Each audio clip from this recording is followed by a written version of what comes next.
Problem with AEW, what AEW does, they're just out here just blowing everywhere, bro. They're just. So you tell me I'm not gonna make that reference on the air anyway. But like what we get They're on finding what we're themselves. getting on it.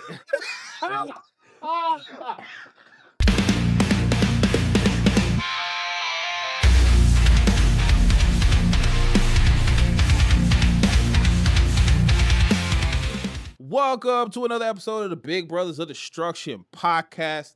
It's the Masaku. It's your boy Swag Switcher in the building. I don't have a cool catchphrase that Mr. McKinnon always went and got yet. We're gonna come up with that. Hey, you need to work on that, bro. I want to take something I saw from this show called Attorney Woo, where they'll say their name is Mazi to the Ozzy to the Woo, and then they'll say their own thing and they do this pose like what's up? Okay. Oh, but I mean, like, I thought you had a thing like the raging demon, you know. well, not like a actual essence of a catchphrase. I mean, I am the Moscow. I am that entity, but I don't have like a catchphrase. Oh. Because the raging demon, that's Akuma. I can't rob that. You know what I'm saying? The reason why I didn't call myself Akuma is because I could call myself Goki. That's devil. No. And then Akuma, that's demon. So I said, if I'm gonna be somewhat connected to Akuma, obviously with the beads, what's the next best thing of a demon? Oh shit, a Masaku. And then, hey, it's connected to Yu Yu Hakusho. Well, fuck, that's a double whammy. Okay, that works. Yeah. Then yeah, you gotta get cracking on that. Yeah. I'll have about next week. Well, what we can say about this week is the bullshit week. Was it really a bullshit week to you? Was it a bullshit week to wrestling? I can't really say that. I want to speak too much. I just know the pay-per-view last night was bullshit. Which is the main topic of discussion. I'm going to talk about this week of wrestling in very, very broad strokes here. Okay. Because if I was to try and sit here and get into the real nitty gritty of like the ups and downs and the mostly downs of this week, we're not going to have time to talk about the pay-per-view. But then again, there was only four matches on the pay-per-view. That's what I'm saying, bro. We got other stuff we got to talk about. So we got time, I guess. Yeah. So like, but listen, on the WWE side, they tried to hype up this pay-per-view. They tried in a very short amount of time to give you as much of a reason why to want to see these two WarGames matches. All right. They tried really hard. And I would say on a percentage scale for the females, they got maybe I would give them a high 60-something% in getting enough story over to make you more attached to want to watch. And with the guys, they barely touch 50 for me. Okay. What was the match? I mean, there were some spots, but like as we had the conversation before, what is the purpose of this match? You know, I think it was who was it? I don't want to say it was Jim Cornette. It was somebody who had made a comment that, bro, once AEW said, hey, I know you brought it up too, but like once AEW brought their blood and guts match, which is normally around June, July, and they said, let's counter program and actually do ours first. And he gives them the ability to go fucking insane. And they did. So now, because of that, it fucks WarGames. It really did. Because like, oh, we know you're not going to do that. So why should we care? We've already seen it. And the problem is the fact that where WWE is usually strong in this area, they failed. So, comparably speaking, right? The build-up for the blood and guts matches were meh at best. Very meh at best. for the guys mostly. For the girls, there was enough substance and past story that had happened that led to the females' blood and guts match that warranted, and it made sense why these 5 fuck the other 2 that they tacked in there. Looking at you, Monet and Statlander. But like out of those main 5, they had been fighting each other for literally the last 6 goddamn months, bro. All over Collision, spilling into Dynamite. They have been at each other's throats. So it made sense why they were in that match and why that match was needed and why the carnage that we got out of that match was warranted. And I put an asterisk on that because it was unnecessary carnage but at the same time necessary for them. It made sense why they would be doing that. It made sense why they was doing it, and in the moment it was a lot in the moment, mostly because of the fact like you don't see females doing that. But at the same time, though it was a lot, like when you think back of all the stuff they've been doing to each other at this point, it made sense that all of it was going to boil down here. Even with putting in Toni Storm and Mina Shirakawa and whatnot, you know, they've been lightly included in this. And then plus, Megan Bain and Shafir, you know, were directly people who they were going to have to face in the tag team. So they got their little story situation kind of mixed in there too. I was able to accept it. Monet had no reason to be in there besides the fact that she sends Tony Khan the feet pics and she has creative accepting control. it. He's accepting it. At this point, I have to. There are some things I just can't, you know, I have to bend the knee to. And so, but it's like, that's the only reason why she was in there. She was in there because this was the first time the women were in there. And why not have Mercedes Moné be in there? Because she's a very important person. As a matter of fact, she's so important that she gets treated better than the women's champion. But I don't want to talk about that right now because that's a whole nother tangent and a whole nother problem I have with AEW right now. But you look at that, and then you look at the female one for WWE, it was slapstick together. Yeah. There was no real substance. Sure, Io Sky and Rhea are feuding with the Ibuki Warriors, okay? The Ibuki Warriors, okay? Yeah, sure. Like, just because the Ibuki Warriors took the tag team titles from you doesn't mean that you're in a blood feud with them and need to fight them at WarGames. No, none of that makes sense. And then, of course, you know, we throw AJ Lee in there because we want to pop and make sure we fill up this big arena because everyone wants to see AJ Lee. And so then that brings Becky into it, which Becky, I have to give Becky her credit. Becky really tried to make this important. The promos that she was cutting and the shit she was talking about and everything, she was really trying and pushing to make me feel as if, oh, so that's why the women's are doing this bloody. It didn't work, but I acknowledge. If anybody else, she tried. I acknowledge the fact that she tried. Mm-hmm. Sure, I did like the fact that Charlotte and Rhea acknowledged the fact that they have a lot of history. Yeah, that was good, and that was good. But it got resolved in a week. And so it's like, oh well, all right, cool, whatever. Yeah, and we're just, I guess we're just friends again. We're friends now. You know, we're no problem. We're ready to rock this. Yeah, sure. Yeah. Okay, cool. And so, no, can they coexist moment? None of them. Not one. Nope. And I'm just like, so then going into this match now, it's like the match happens, and it's like, yeah, I'm a pop for AJ Lee because I'm an AJ Lee stan from day one, so of course I'm a pop for her. But outside of that, it was like I really didn't pop for anybody. Actually, I didn't. I will say the only thing when it came to watching these matches is what is the order and what makes sense for these orders. And you know, when I was watching the men's one, and we can talk more in depth about it, but like one thing I got was like, what? Why would you do that? So when Braun came out first, Drew came out next. I was like, no, Logan Paul should be next. Save Drew, if not for last, or not last, but second to last.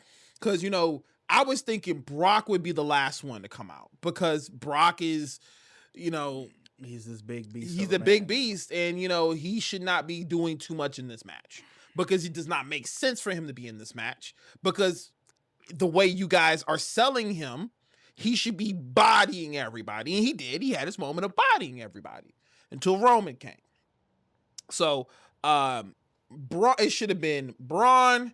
It should have been Paul. It should have been the other Braun, Drew, and then Brock. But then some people did also put the fact that since CM Punk went in first, Drew could have went in first to bring that feud back and things of that nature. But again, we'll get into that shortly. So, this woman's WarGames match. well, hold up, because still hitting this week of wrestling in broad strokes. Before we get into it. Because the main thing that I was saying was the fact that, like, WWE usually are the ones that will give you enough story to make you care about something. Yeah. They dropped the ball heavily on this pay-per-view. None of the story for any of the matches made me fucking care. Not just care. They didn't make me fucking care. And then, with the way that WWE's been moving right now, they can't do what AEW does, which is at least really, really wow me with their wrestling. Wow me so much with their wrestling to the point where, you know what? Yeah, I'm not going to forget the fact that there was no story build up to this match, but shit, match was fucking good. There was none of that for this pay-per-view.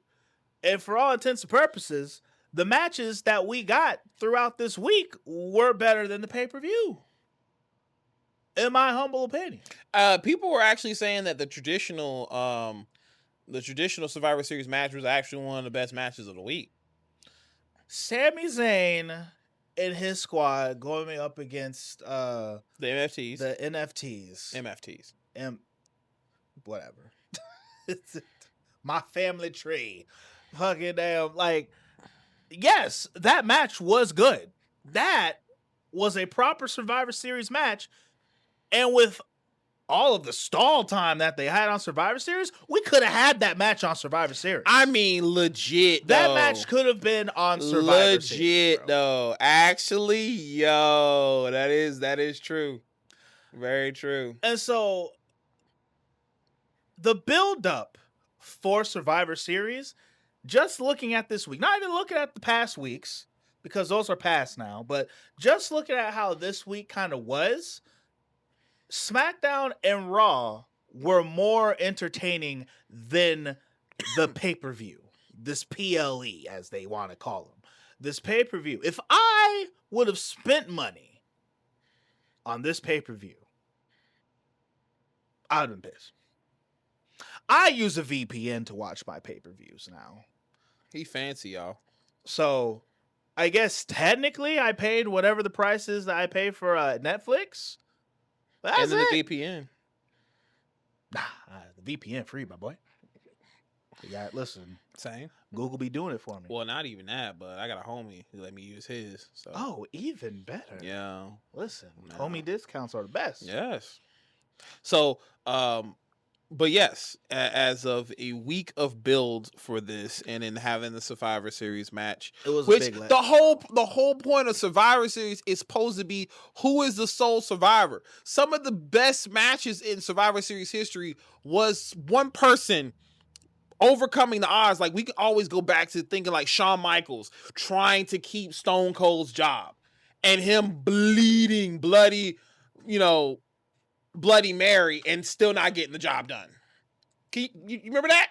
Yes. Yeah. Can't forget that. Back when there were, because the original Survivor Series stick with having your 5-on-5 teams, yep, tag 5-on-5 tag team elimination, I don't mind it.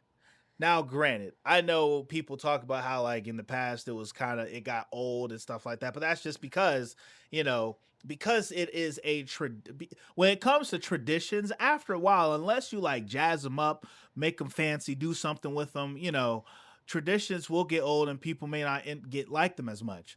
That's why there was like a very good stint where Survivor Series was just a random pay-per-view that just happened after Thanksgiving, and there weren't any Survivor Series matches.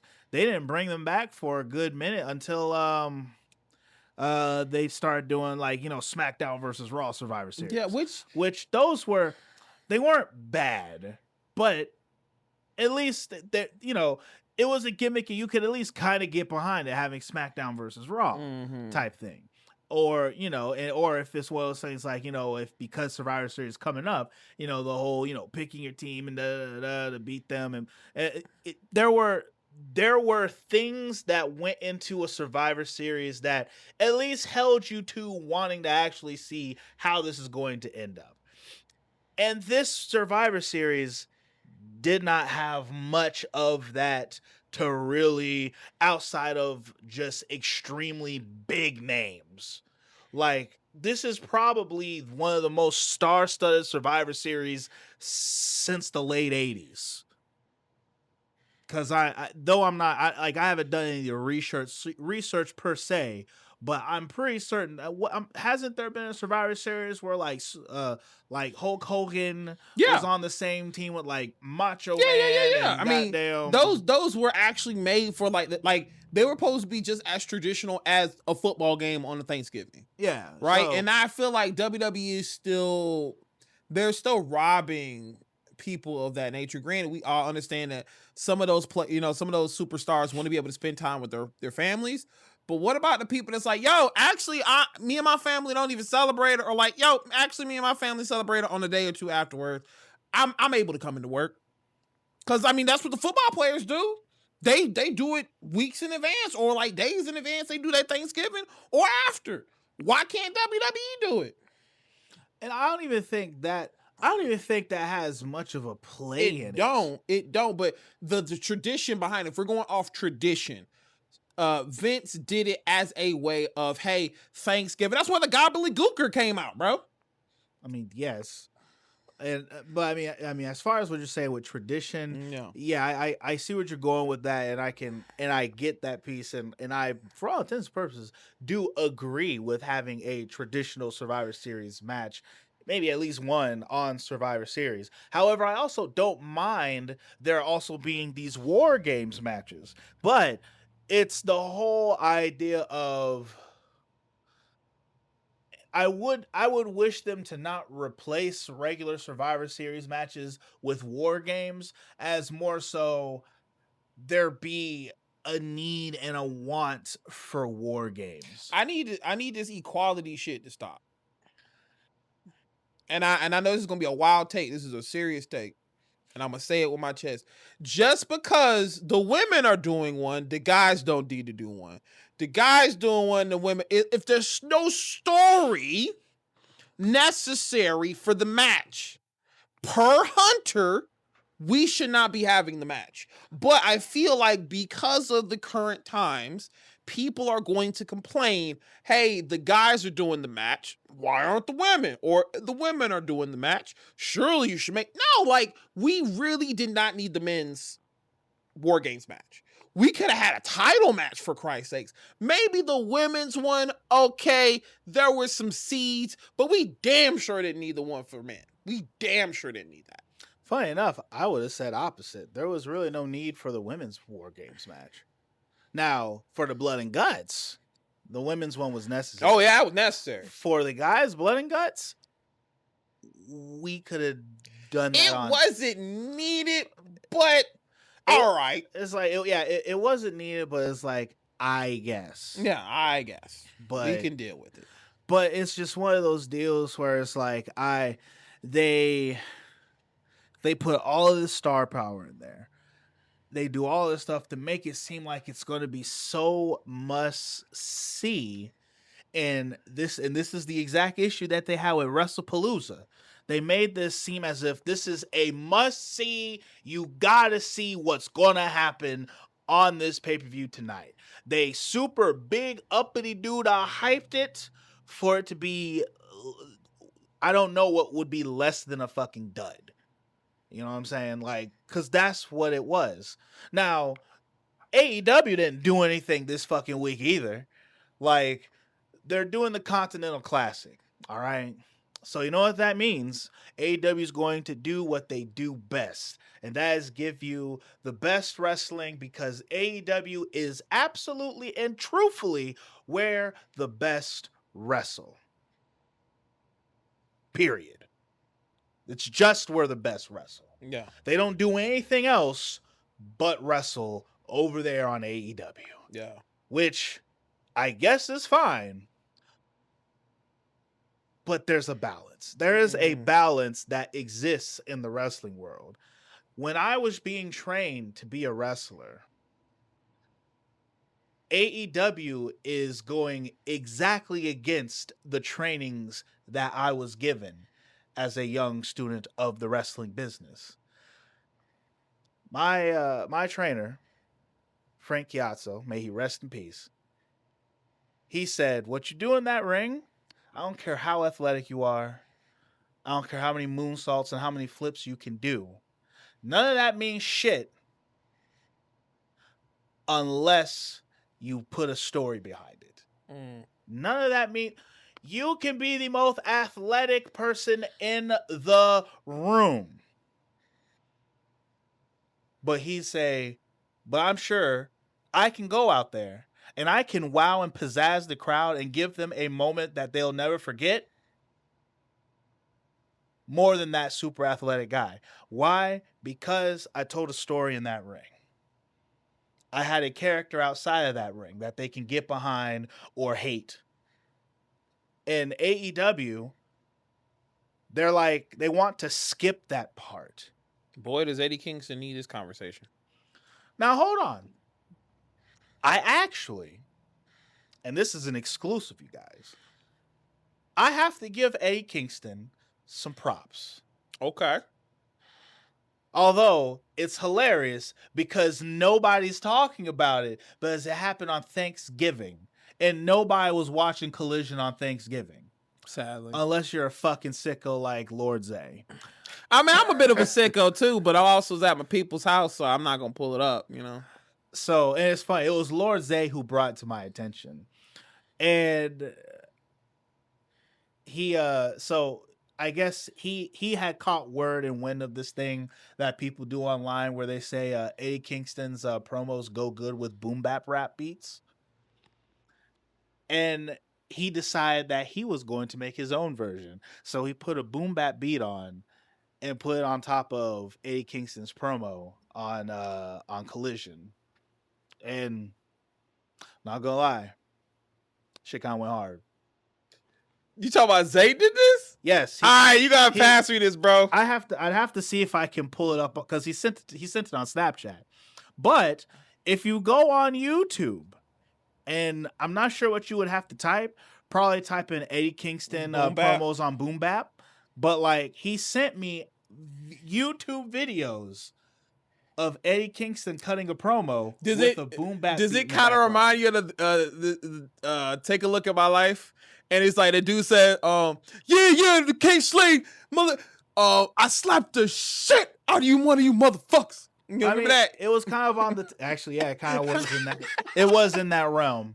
So the two promos that he sent me, one of them was for promotional use only.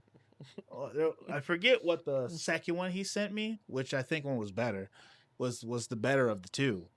Both of them were good, but the first one he sent me, it was a promo that he was cutting against Elijah Burke on And in NWA? In NWA. It was a promo that he cut on Elijah Burke. And I was like, oh, so this is what they mean by Eddie Kingston is a really good promo.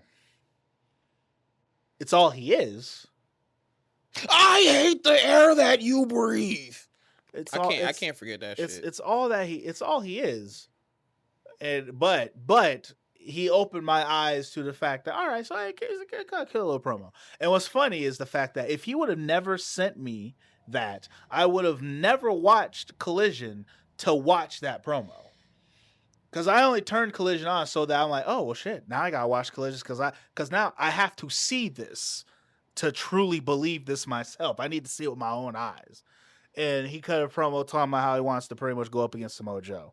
Now, granted, I will still say I still don't like his fighting style. And Eddie Kingston, his overall likeness that he is, I'm just not a big fan of it. What would you say his overall be if he was on a game? What would his overall number be?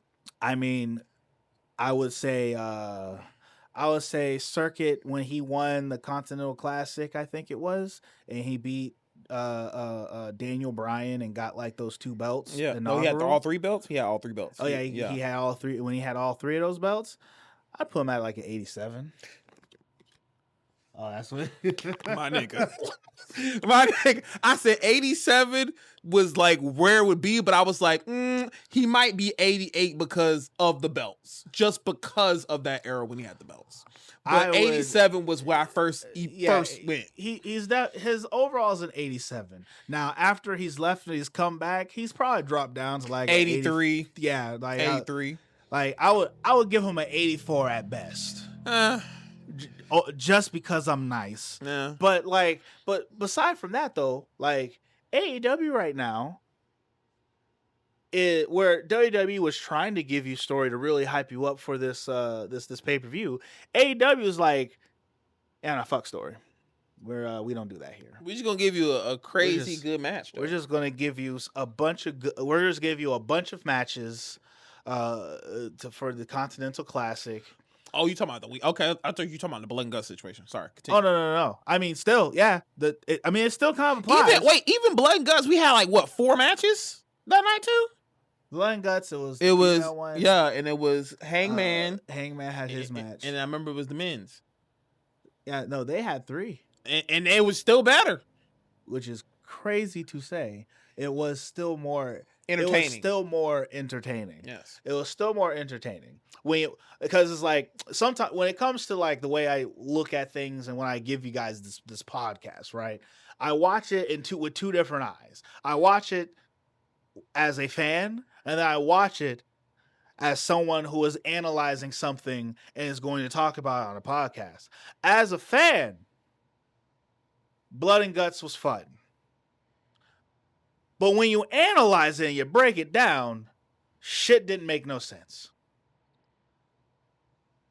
And then coming over to this week, because like coming off of all that Blood and Guts stuff, and then this week is Continental Classic, it's like night and day. It's like night and day. It's like Blood and Guts didn't fucking happen.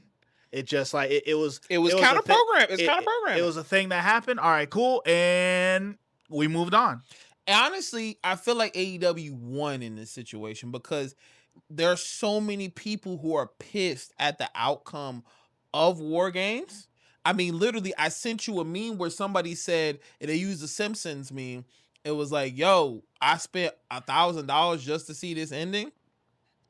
You know what I'm saying? So it was like, we were on the phone watching WarGames, and granted, I was high as shit.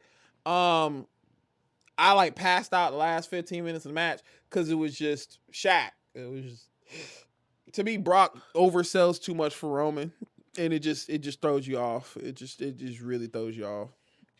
So, in a nutshell, as far as this week of wrestling, this week of wrestling has been you haven't got New Japan yet, so.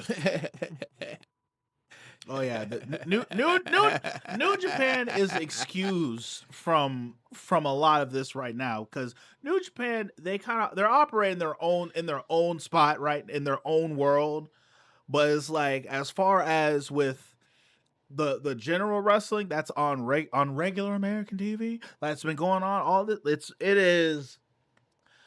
it's no wonder this year is being carded as the absolute worst year of wrestling.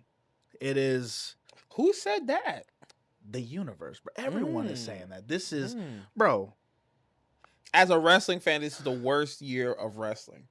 Hands down, bro. Damn. Hands down. This has been the most garbage year of wrestling. A lot of it is social media hype, really.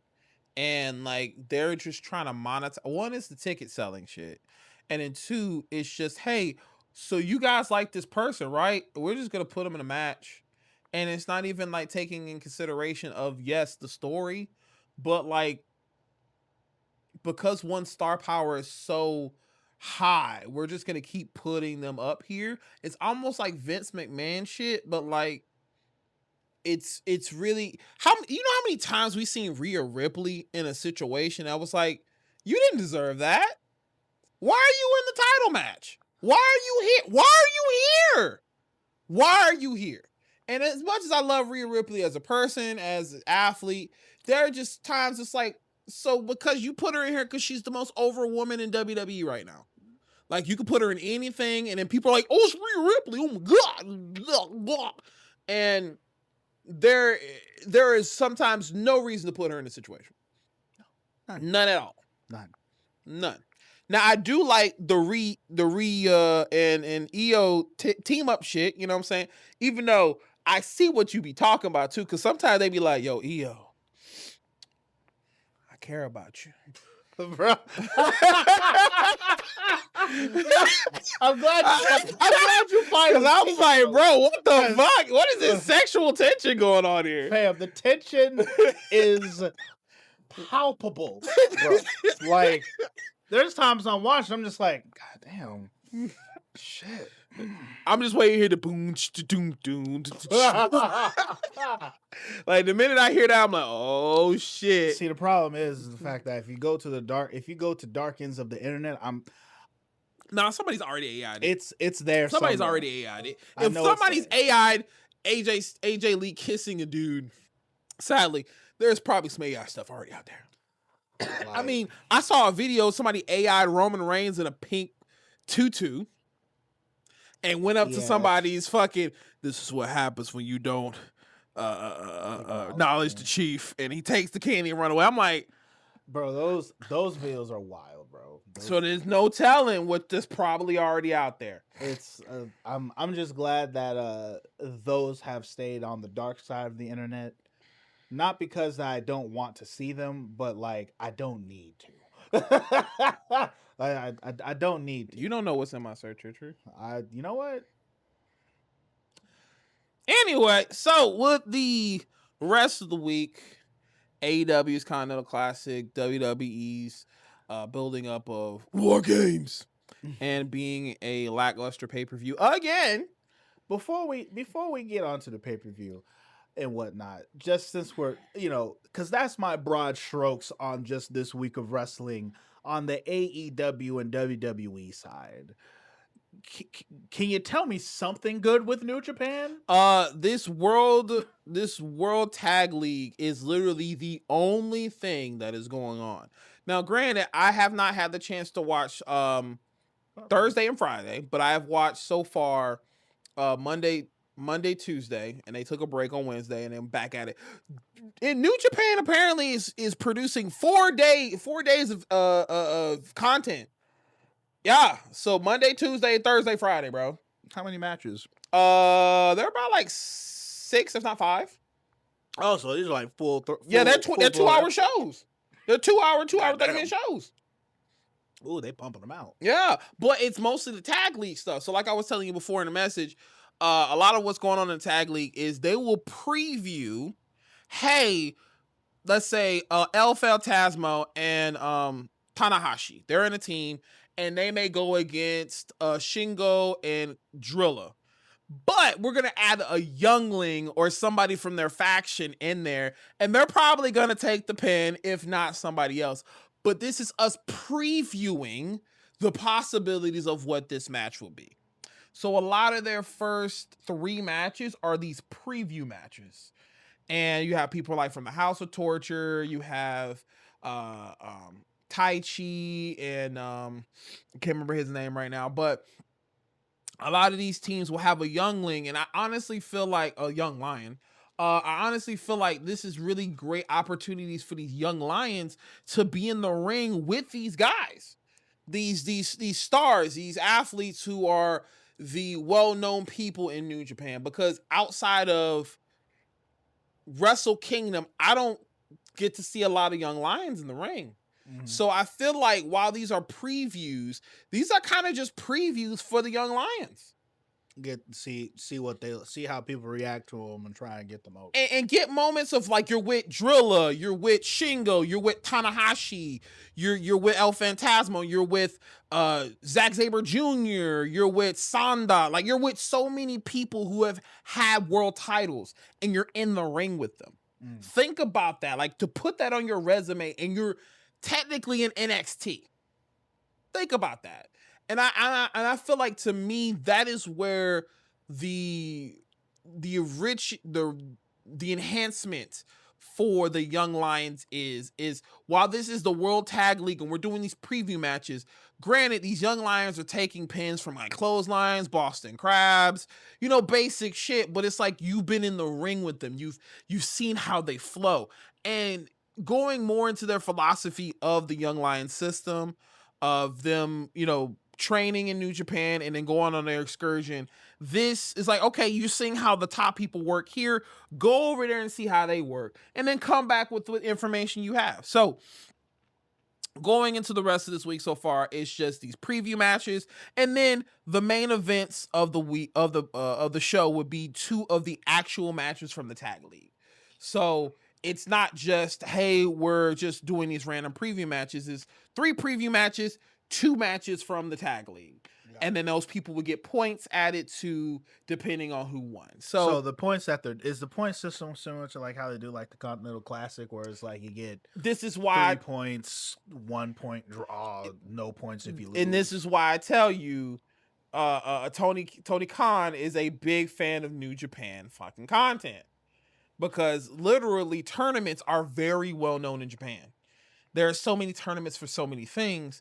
And the Continental Classic it's literally just him giving fan service to a New Japan tournament, because right after that it's going to be the G1, because the G1 gives you an opportunity of getting, or I don't know if it already passed, but like the G1 is one of the other big tournaments that happens in New Japan, where the winner gets a match with the heavyweight title at Wrestle Kingdom.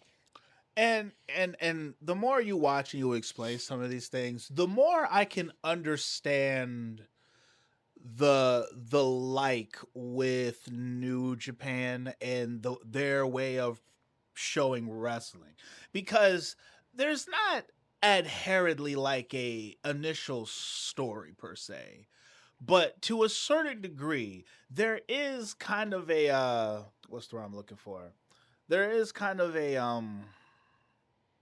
nuance.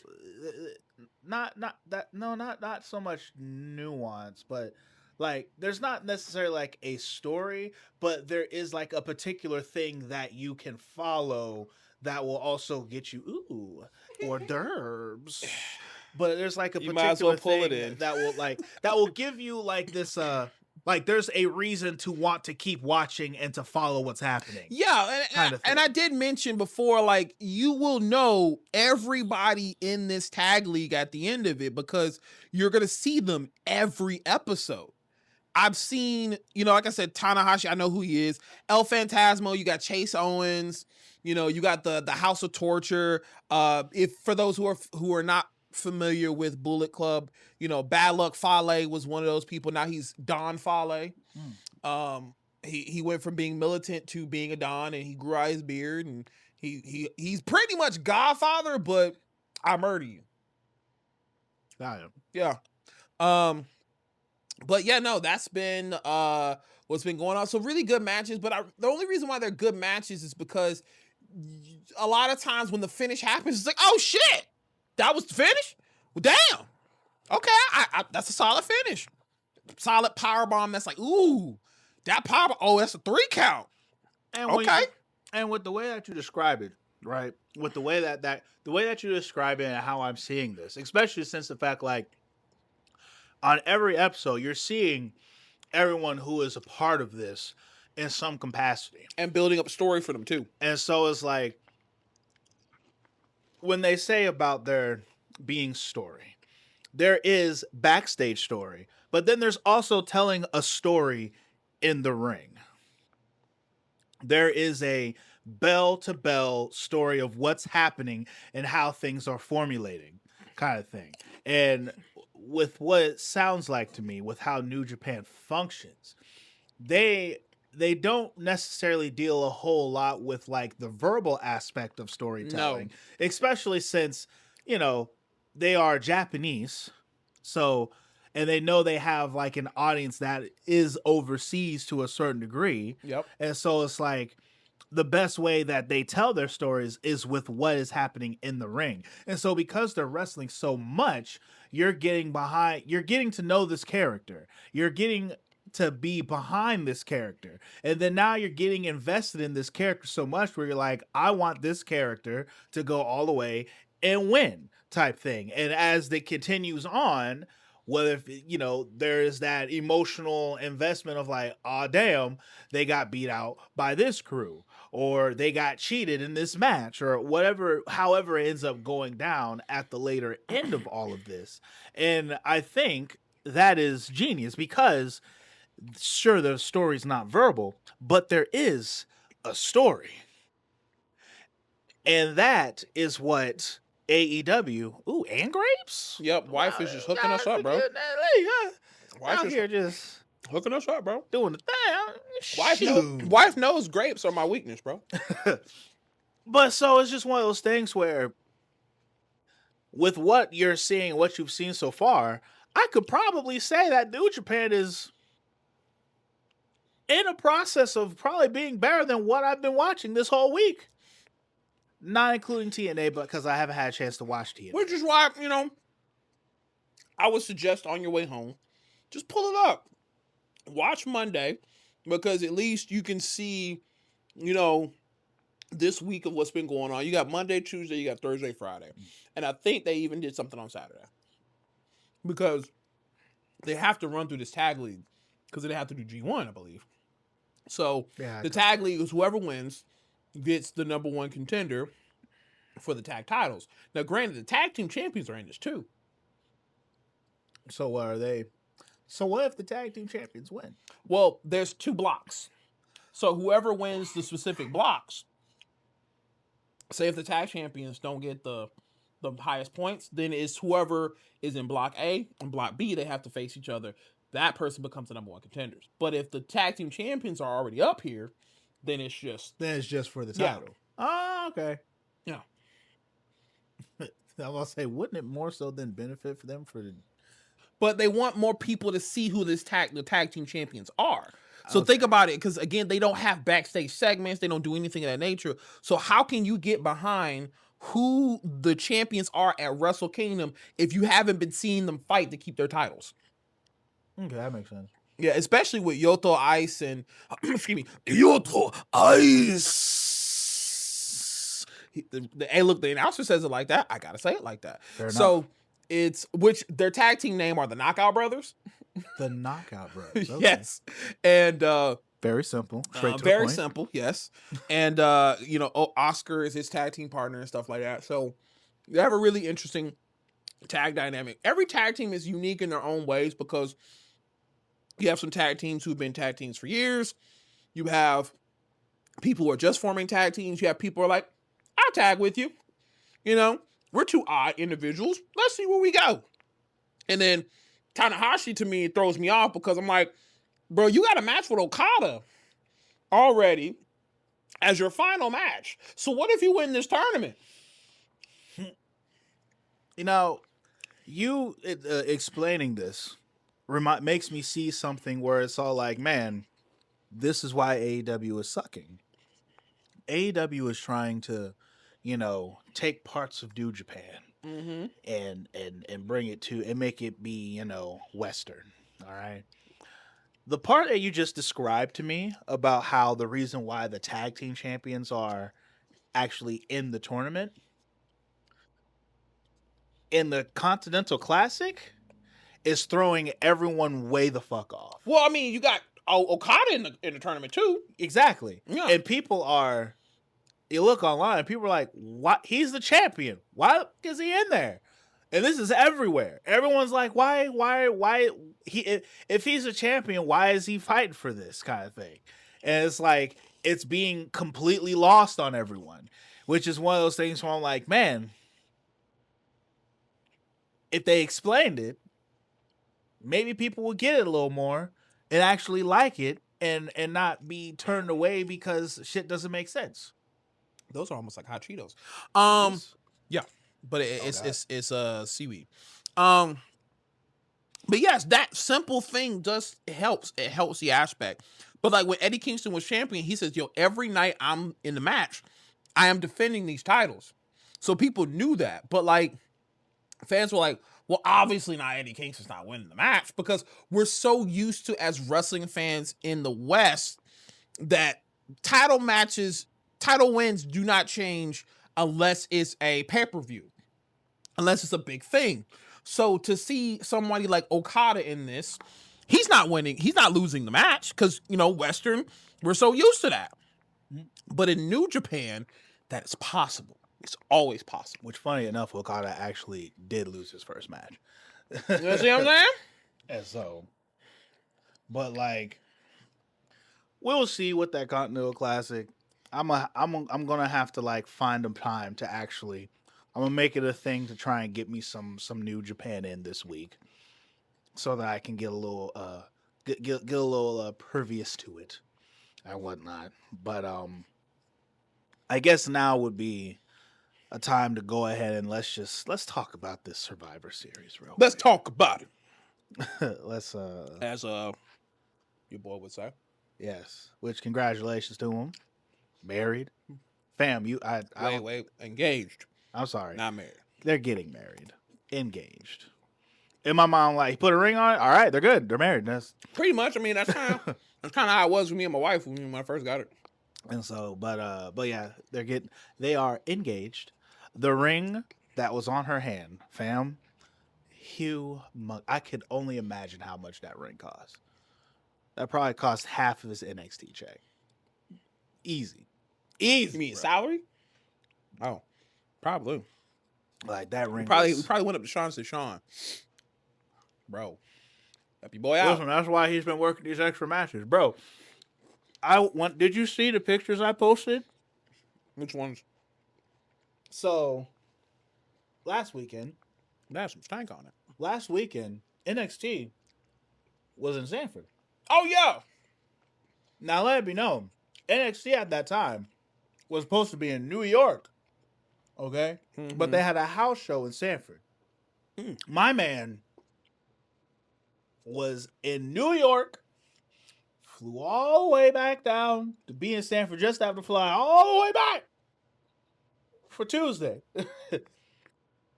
And he was there for that show. He's getting his money in. He paid for that ring. But I think the whole reason for tricking Nate was really for that ring. Oh yeah. Oh yes, man. Oh yeah. Anyway, congratulations to the newlyweds, man. Bring this over because it looks like I'm selfishly taking all of it. But yes, so let's talk about this pay-per-view.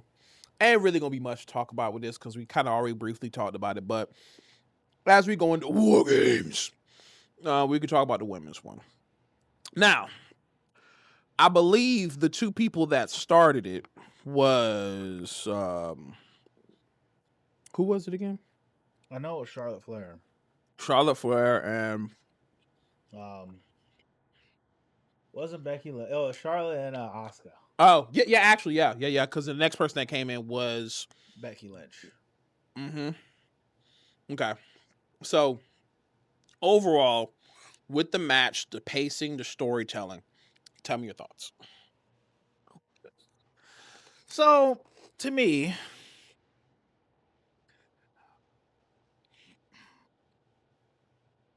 all right, I'm not even gonna sugarcoat it. Oh shit! I'm gonna just put it out. Oh shit! We alluded to it earlier, and I'm gonna come out and just say the fact that AEW messed up WarGames for me. AEW messed up WarGames because WarGames was not going to be anywhere close to being the excitement and the thrill of Blood and Guts. Mm-hmm. It was, as I've heard some people, I was watching the podcast they was talking about it today. It was like Sesame Street wrote this. Okay. Like, it was to be in such a structure and there be the minimal amount of carnage. I'm not even saying do what AEW did, but give me something. They didn't go to war. They wasn't warring. They were having a regular match in a cage. Specifically the women. The women were having a regular match in a cage with a few weapons. What are you talking about? Io did the flip off the cage with the trash can. What, for the second, third time in a row now? Yeah, it's fucking dull now. Like, don't do it anymore. Like, and it's not like we did it any differently, or we had a different trash can, or it ended a different way. Like, it's just like where it's unfortunately WWE is really showing their WWE right now. And that's the fact that, yeah, we're just going to give you moments regardless of, like, hey, we're giving you these spots. You know what I'm saying? We're going to give you these quick, these quick things like, hey, remember, this is what we do in this match, right? There was nothing new or innovative about this match. In no way, shape, or form. Can we also talk about the innovativeness of the Blood and Guts match when the ladies got out the cage? Even that was innovative. I mean, yeah, well, comparably speaking, they didn't have a ceiling on theirs. It's unfortunate. No, they didn't. No, the women's one they did. No, the ceiling was on both of them. On not on WarGames, but the ceiling was on Blood and Guts. Yeah, it was a ceiling, but not in WarGames. But it's like, for me, Blood and Guts killed the women's WarGames match. The women did so much crazy stuff on Blood and Guts. It made the women's WarGames match look like amateur hour. I wonder how all those women felt when they watched that match. Like, man, y'all ain't shit. Probably. Yeah. Or just like, we did it better. And it's obvious. The crowd was dead the whole time, or at least they sound very dead to me. I mean, when AJ came out, how everybody went off. Of course, I did too. But that's just AJ Lee. We're going crazy off her name alone, not because of the match, just for her. Y'all could have had AJ Lee just come out to the ring, and we would have got the same pop. Yes, and it's crazy. And I mean, come out to the ring without the blood and gut, without the WarGames cage. And she could have came out to the ring after the WarGames match happened, and everything was done, and then she just came out to the ring and just said hi, and the attendance is, and would have been just as big of a pop. And this is why we say WWE now is 80% entrance, 20% wrestling. Which is unfortunate because the amount of wrestling usually isn't the problem. But because of the fact that they're not giving us story or good enough tangible story, it's a problem. Mm-hmm. Because WWE is not where the best wrestle. WWE is where you go to be entertained. The land of the giants. You go to WWE to be entertained. You go to AEW to watch wrestling. However, in AEW, we go here to watch wrestling, but hoping for story. But there needs to be, we're hoping for it because there needs to be a little bit of story to make the wrestling that much more important. Where in WWE, they're giving us very half-assed story, and it's enough to keep our attention to get to the pay-per-view is for them to take a shit all over it. No pun intended with Vince McMahon. Mm-hmm. And that's what this women's War Games match was. And sure, the glitz and glam of the girls coming out there, and yeah, they did have a couple of weapons. There were no shark cages. There was rumors that Brock didn't want to be in a cage, so there was no shark cages. You know, I was wondering about the whole shark cage thing. Yep. There's rumors that Brock said, "Hey, yo, bro, I don't be in no cage." I mean, honestly, it makes sense because Brock would have looked real stupid being in a cage.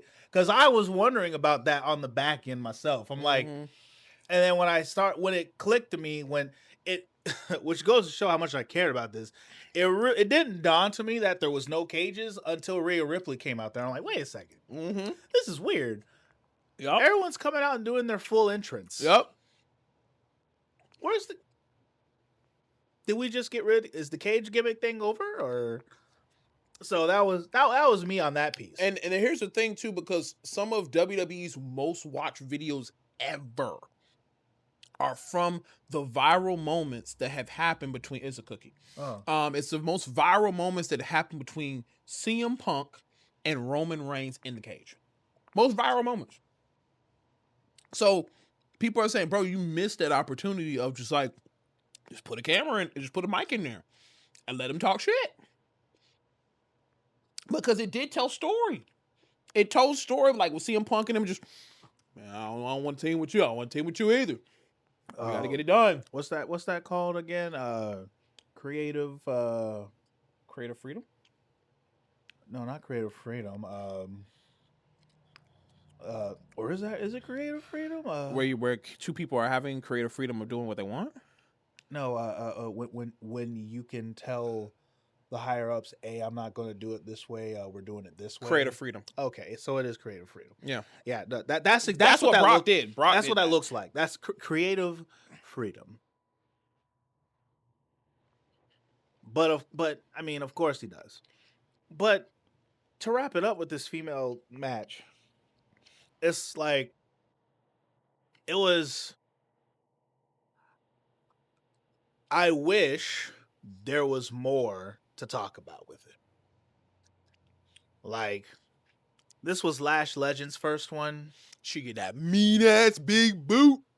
And that's the only thing I remember she did. Yup. That walk down to the ring was stupid. Bro, did you hear her theme song? Yes. It sounded like, what? Chicken, what? Chicken head. I'm serious. I told you. The first time I heard, I was like, bro, when you hear Lash Legend's theme song, tell me how ass it is. Bro. It was crazy. So, which to me is, I'm like, damn, this is our women's War Games match. When she came down to the ring and her music's playing, it was so quiet in that arena, you can hear the song echoing. Yes. You can hear the song. She wasn't getting booed. She wasn't getting yayed. She was getting nothing. Stale. You just hear that. What? Yeah, I was like, which reminds me too, because I found out that Trick, his theme, he didn't get it like influence. Like y'all want it off a 50 Cent song, and then the whoop that Trick. So the fact that he created it, so I want to know if she said, I like this song, Chicken Head. Can you make me a beat that sounds similar to that? Because it literally do sound like Chicken Head. I'm so serious, bro. I thought that's what I'm like, why the fuck this sound like Chicken Head? I'm gonna have to talk to my sources because there's no way she picked that and was like, I'm cool with this. If she did, there is no way she picked this song. I was like, yeah, this me. And what did she do? Well, hey, that's why Trick married her. You know what I'm saying? That's why he. Let's talk about it. Let's talk about it. But yeah, women's War Games match was. Yeah, it was a match. It was definitely a match. But I know you're gonna talk about how much you probably hate this match. Let's talk about Cena versus Dominik Mysterio. So, first off, only because I had it in my mind, the women's war game match gets a D. Oh yeah, the rate? Okay. Same. It gets a D. And the reason why it gets a D is because, well, my initial want would be to give it an E, but it's not fair for me to give them an E because I'm only human. But I can't help but compare Blood and Guts to WarGames. I thought you was about to sing the song, man. I'm only human. After all, don't blame. In my head, I did. But I was doing my best to move past that. I heard it immediately. Same. No matter where I'm at, if I say something or I see I'm only human, the song's in my head immediately. Don't put the blame on me. But I don't want to compare them, and people will probably like, you can't compare Blood and Guts to the War Games, but when you look at them, they're the same fucking match. Yes. As a matter of fact, to even push more towards the reason why they're the same match, look at how the women's one started. When the girls was coming out, just like the women's Blood and Guts, they came out with weapons, at least at first. Yeah. What was it? Becky didn't come out with weapons. Becky didn't come out with a weapon, but like EO did. Had trash can. No, she had the trash can lid. Which also, these were sponsored items, by the way. The trash can had a sponsor on it. Yeah,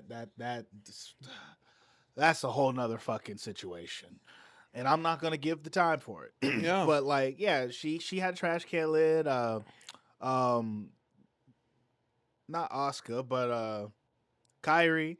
She had a green. She had a chain. Yeah, she had a green chain. Rhea Ripley came in there with some stuff. Someone came in there with a kendo stick. No, Rhea came in with 2 black kendo sticks. Oh, that's where the kendo sticks came from. Yep. Okay. So it's like they did the same thing as the Blood and Guts women, as far as that goes, and the match is the same thing. So if I can't help but compare the apples to oranges over here, or should I kind of squishy apples and rotten oranges? They're both not that great, and you probably shouldn't eat them. You know what I'm saying? Because so you saying that women's Blood and Guts match wasn't okay at least? It was, like I said, it was like, okay. As a fan, it was fun. When you analyze everything, it was too much. We did say it was a bit poodoo because of like the story aspect behind it. And throwing Mercedes Moné in there just because this was their first one and we got to have Mercedes in it because it's the first one. That was the equivalent of putting Rhea in this match.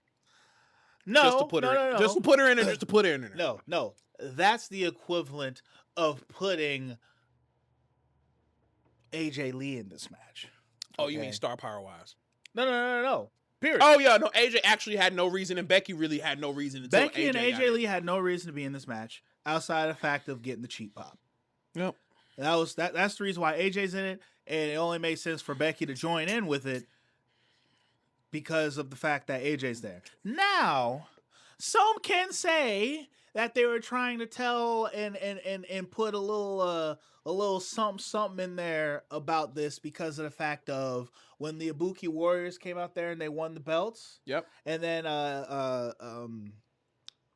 Becky was leaving, and then like Becky and Asuka had that little stare down kind of thing.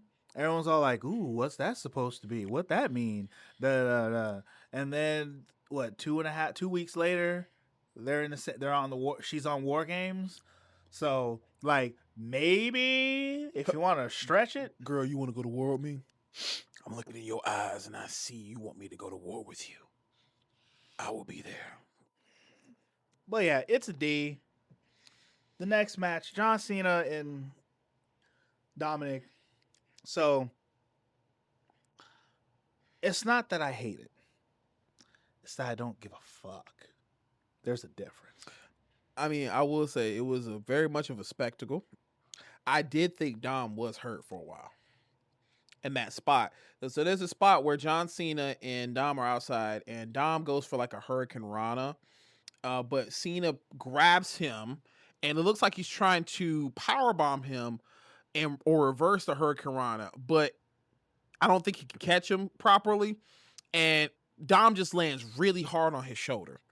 Yeah, that shit was rough. And a lot of people were like, oh no, not another Penta situation. Because, Penta just, got taken out of the tournament for that same shoulder injury, right? So people were really worried at first of like, okay, what's happening in this situation? And for a second, the way he was selling, I was like, oh shit, he might actually be hurt. Oh shit. And then like when they were doing the spot where the girls started doing their signature moves on Cena, I thought it was like, okay, let's get the camera off Dom so he can actually get medical help. Let's get the girls to do something to him. And hopefully it takes the attention away and not ruin the match, right? He can get the attention he needs. He can come back in. Only to find out he lied and came in after, Shorty did the pop rocks, put him into the 619. He hits the 619, goes for the splash. And the ref, instead of doing his fucking job, said, hey, yo, you lied to me. Bro, your job is to count to 3 and make sure this is no bullshit else happens in it. So what if I fabricate it for 2 seconds just to get this moment? Count to 3. And you said no. That pissed me the fuck off. I'm sorry, bro. Like, ref, that's your job.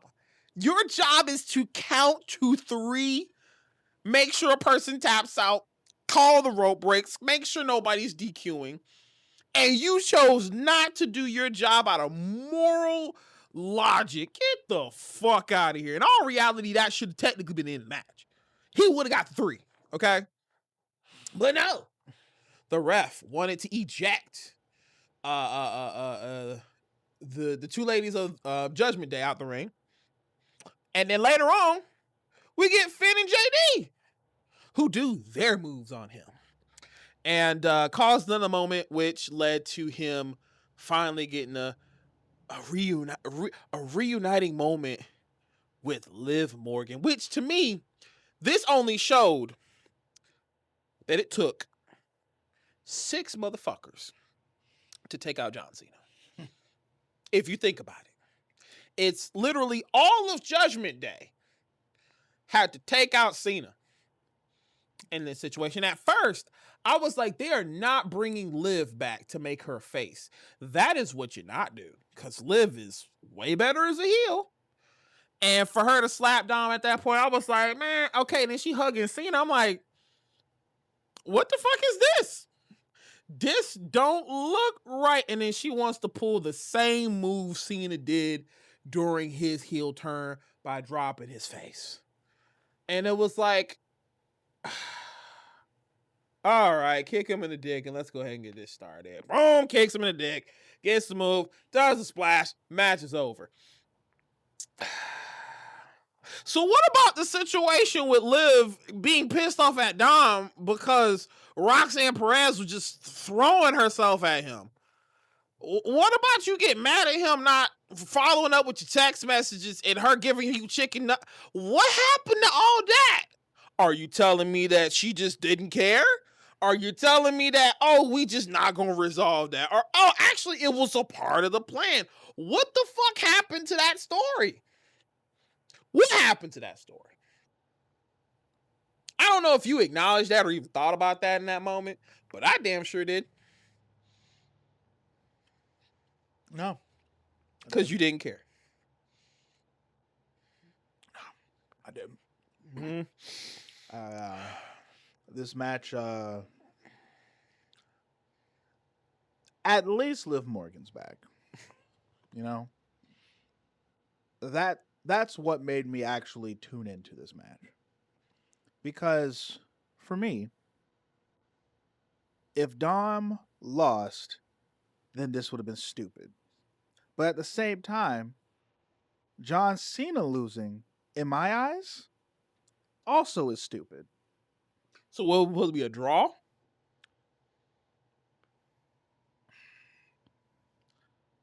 It didn't need to fucking happen. Not you doing the hand on my shoulder meme like. It didn't need to fucking happen. It didn't. You're missing one other person for this meme to happen. Need somebody else. This motherfucker goes to the Smash.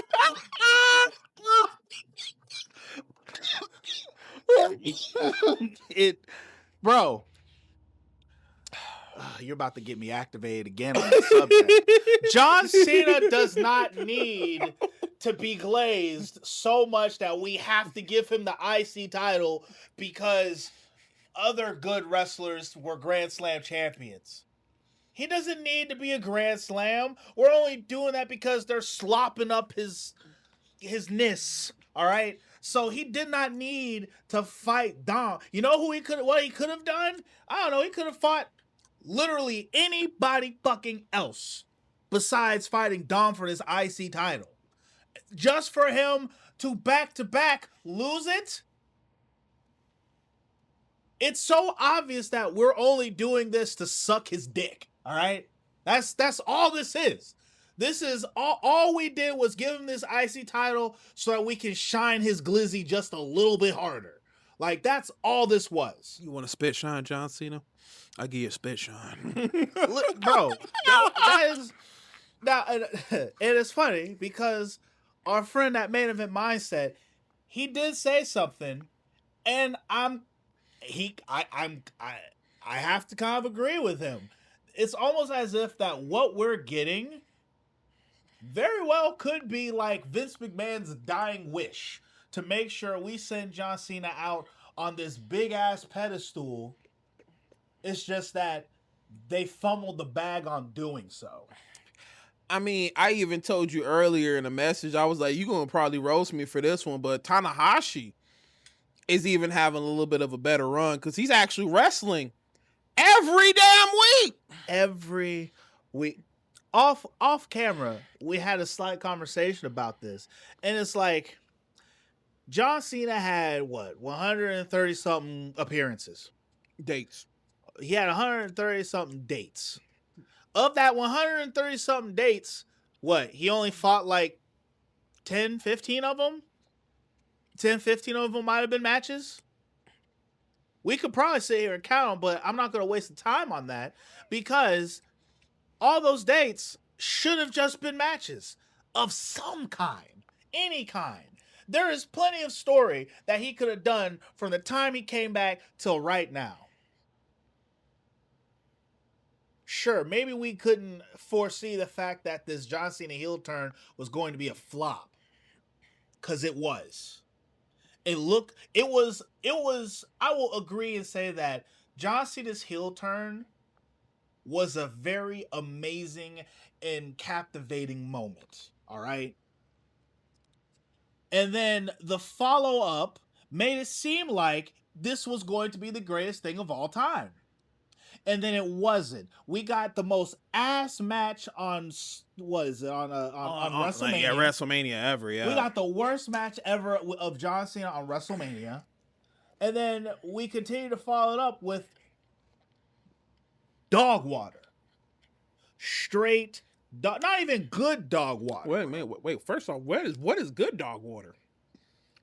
The kind of dog water you would actually let your dog drink out. Oh, okay. I was about to say, like, when you actually drinking dog water. But let me put it this way. The AJ match wasn't good? Let me put it this way. Normal dog water is at least still clear.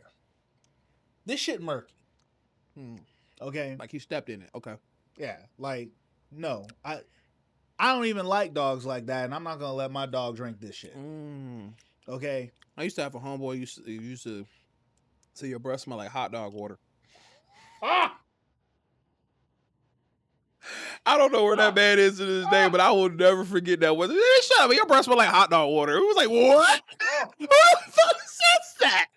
And he would do that with just random shit. And it would just throw anybody off who was roasting him. And it was just like everybody in the room would just start bust out laughing. Because it's like, that's why your breath smell like hot dog water, bro. What, bro? What the fuck? Your breath smell like glizzies. Crazy.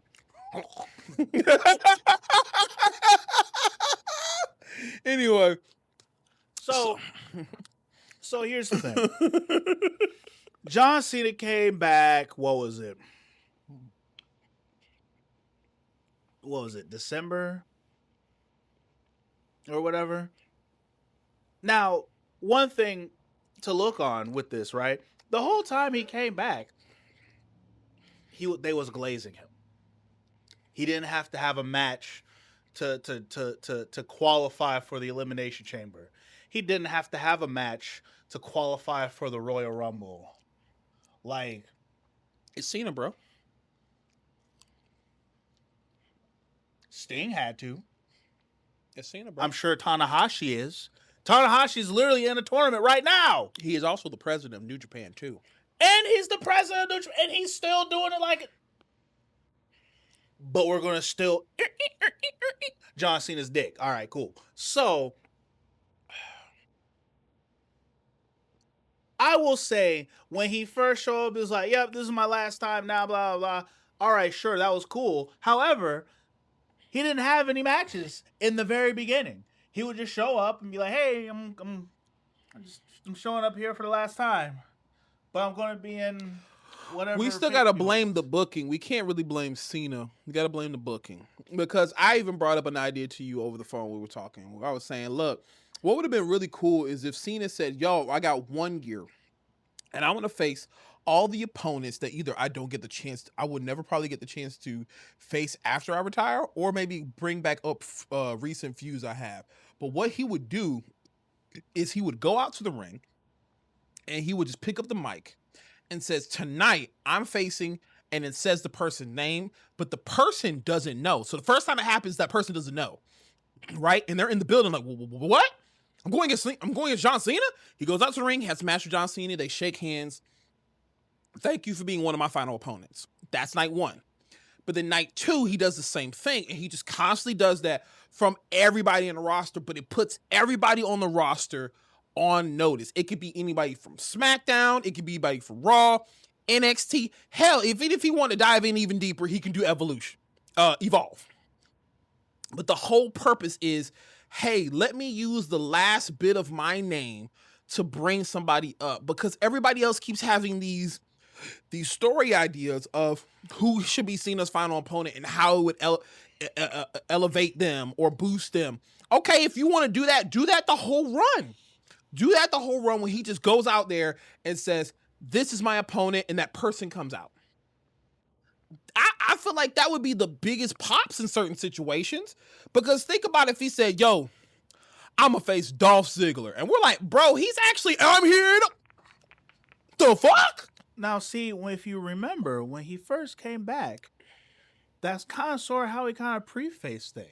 He's like, I'm here to fight whoever I can, da-da-da-da. Like, he made it seem like that was his goal. The plan, yeah. In the very, very beginning. Now, ultimately, yes, this is 100%. This is at least 80% the booking's fault. But at the same time, I feel this is also John Cena. John Cena is also at fault for this because he greenlights it. He greenlights it. Not just listen. This is his retirement, right? He's not going to be doing this again, presumably, after all of this. John Cena has enough creative freedom and creative pull to get the retirement that he wanted to. Mm-hmm. But instead, he opted to not, for whatever fucking reason that might be. I feel, once again, I hate to keep bringing it up, but unfortunately, Sting is the poster child for the perfect retirement. Hold up, now you ain't seen Tanahashi's yet. Now, I can also probably say, I only say Sting because he did it and he's retired and he's done. Oh, yeah, Tanahashi would be the same thing because he's fucking president. but it's like, with Tanahashi, though, you know, we could go ahead and throw him in there because he's still on his retirement run. But it's like, and even with him aside being the president, right? He is still out there, you know, doing what he wants, doing his thing, and he has given his retirement run, and he's doing it the way that he wants to. Now, maybe it's because WWE is just really bad at granting people their retirements. I don't know. Apparently, Chris Jericho is being brought back, and he has a retirement match plan. Well, matter of fact, fuck that. Kurt Angle had the worst retirement match. Baron Corbin. I mean, yeah. I mean, Goldberg says he had the worst retirement match. Man, he went against Gunther. Listen, if I would, I'd rather lose to Gunther than Baron Corbin. No offense to you, Baron Corbin, but it says Gunther we're talking about here. I mean, for all intents and purposes, you could probably just say it's just at this point, with just going off of those three, just allowing those three to be named. Maybe it's just really ass to retire in WWE.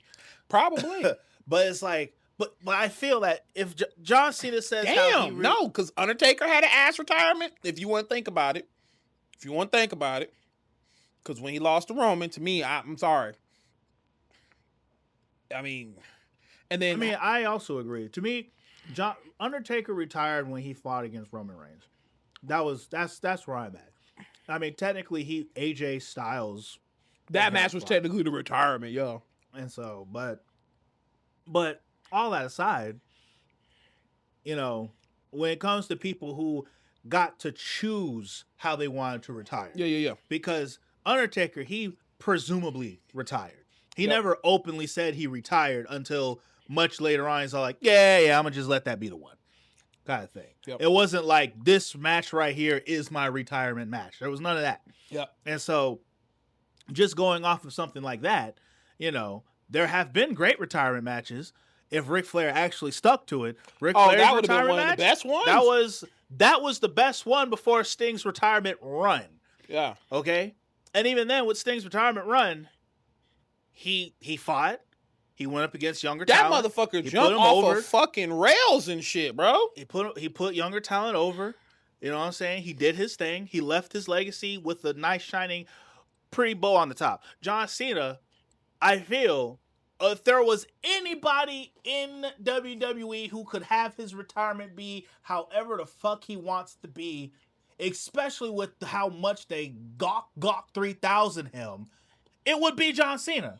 So you cannot tell me that John Cena did not have any kind of say in how this retirement run was going to go. If he wanted to be different, he could have.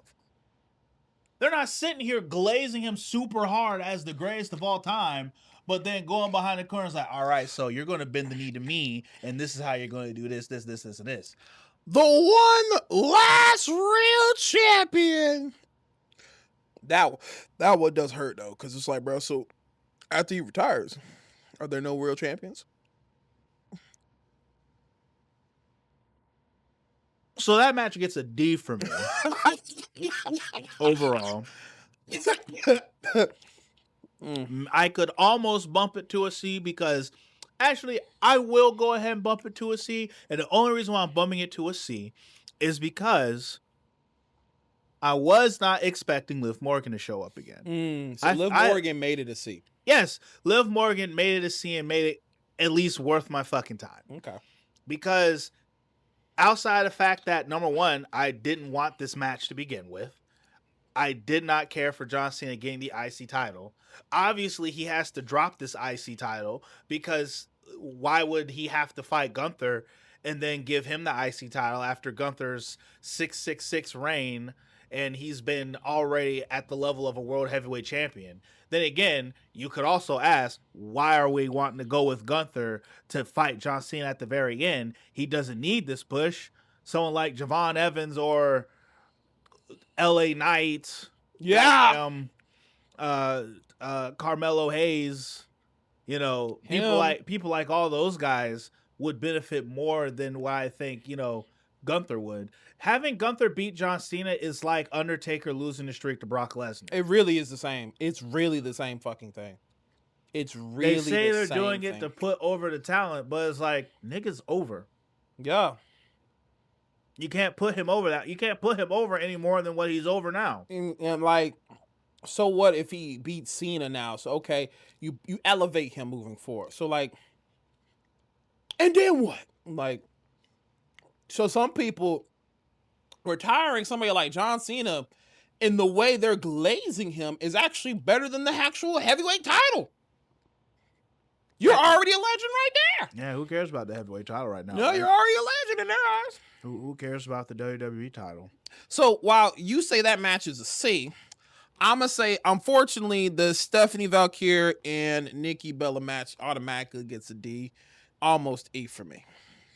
Because I did not give two fucks about this match. Unfortunately, it's the same. And the reason why is because I feel like Stephanie Valkyrie deserves so much more and so much better, and they are refusing to give it to her.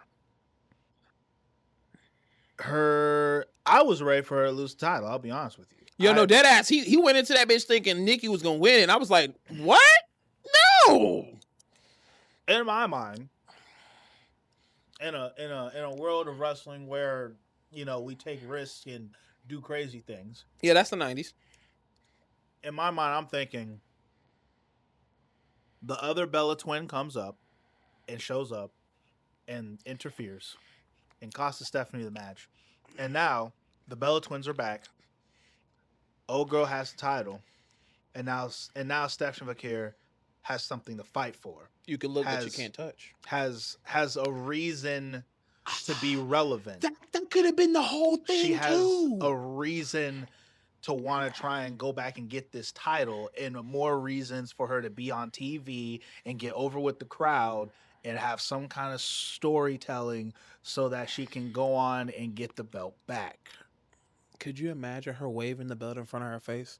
Yes. You can look, but you can't touch. It'd been that's why in my mind I'm like, because if we back up and look at everything, right? Nikki Bella,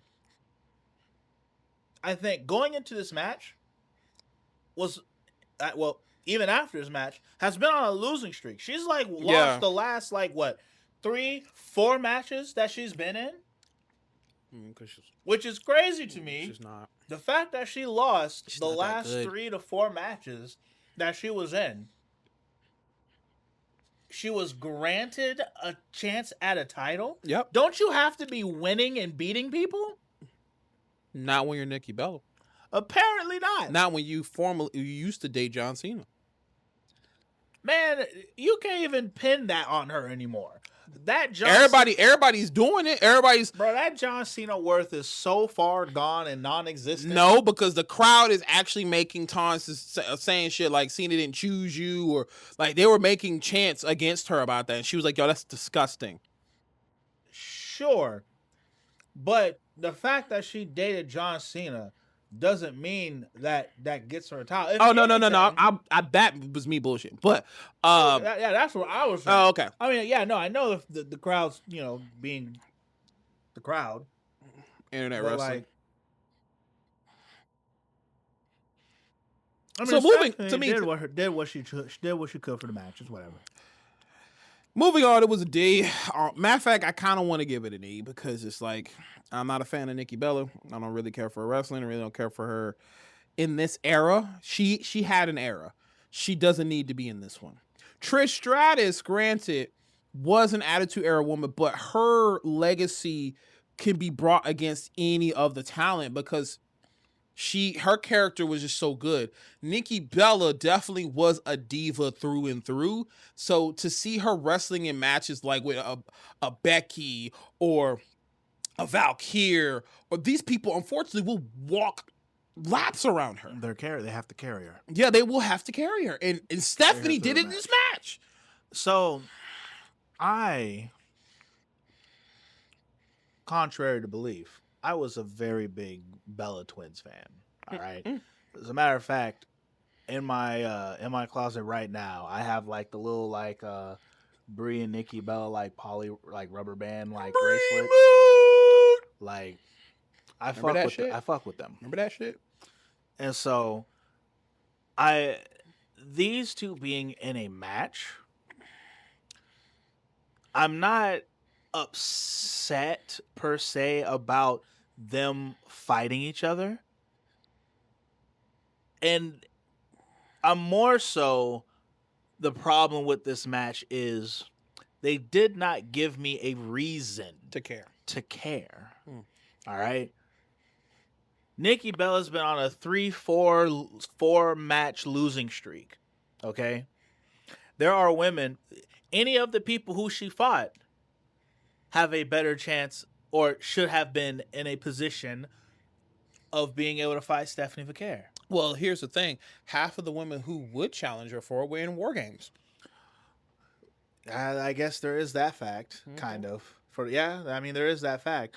But at the same time, Nikki Bella once again lost the last 3 to 4 matches she was in. Clear as day in 4K. And then for her to attack someone from behind and then just get a match? That's not how this necessarily works. Rewarding bad behavior. And it'd be even more so. It'd be one thing if the champion was so mad and so angry and was all like, give me a match with her. I don't care how you do it. She wants to go for my title, put it on the line. We didn't get any of that either. It was just, she attacked from behind. All right, cool. Y'all can fight each other for the belt.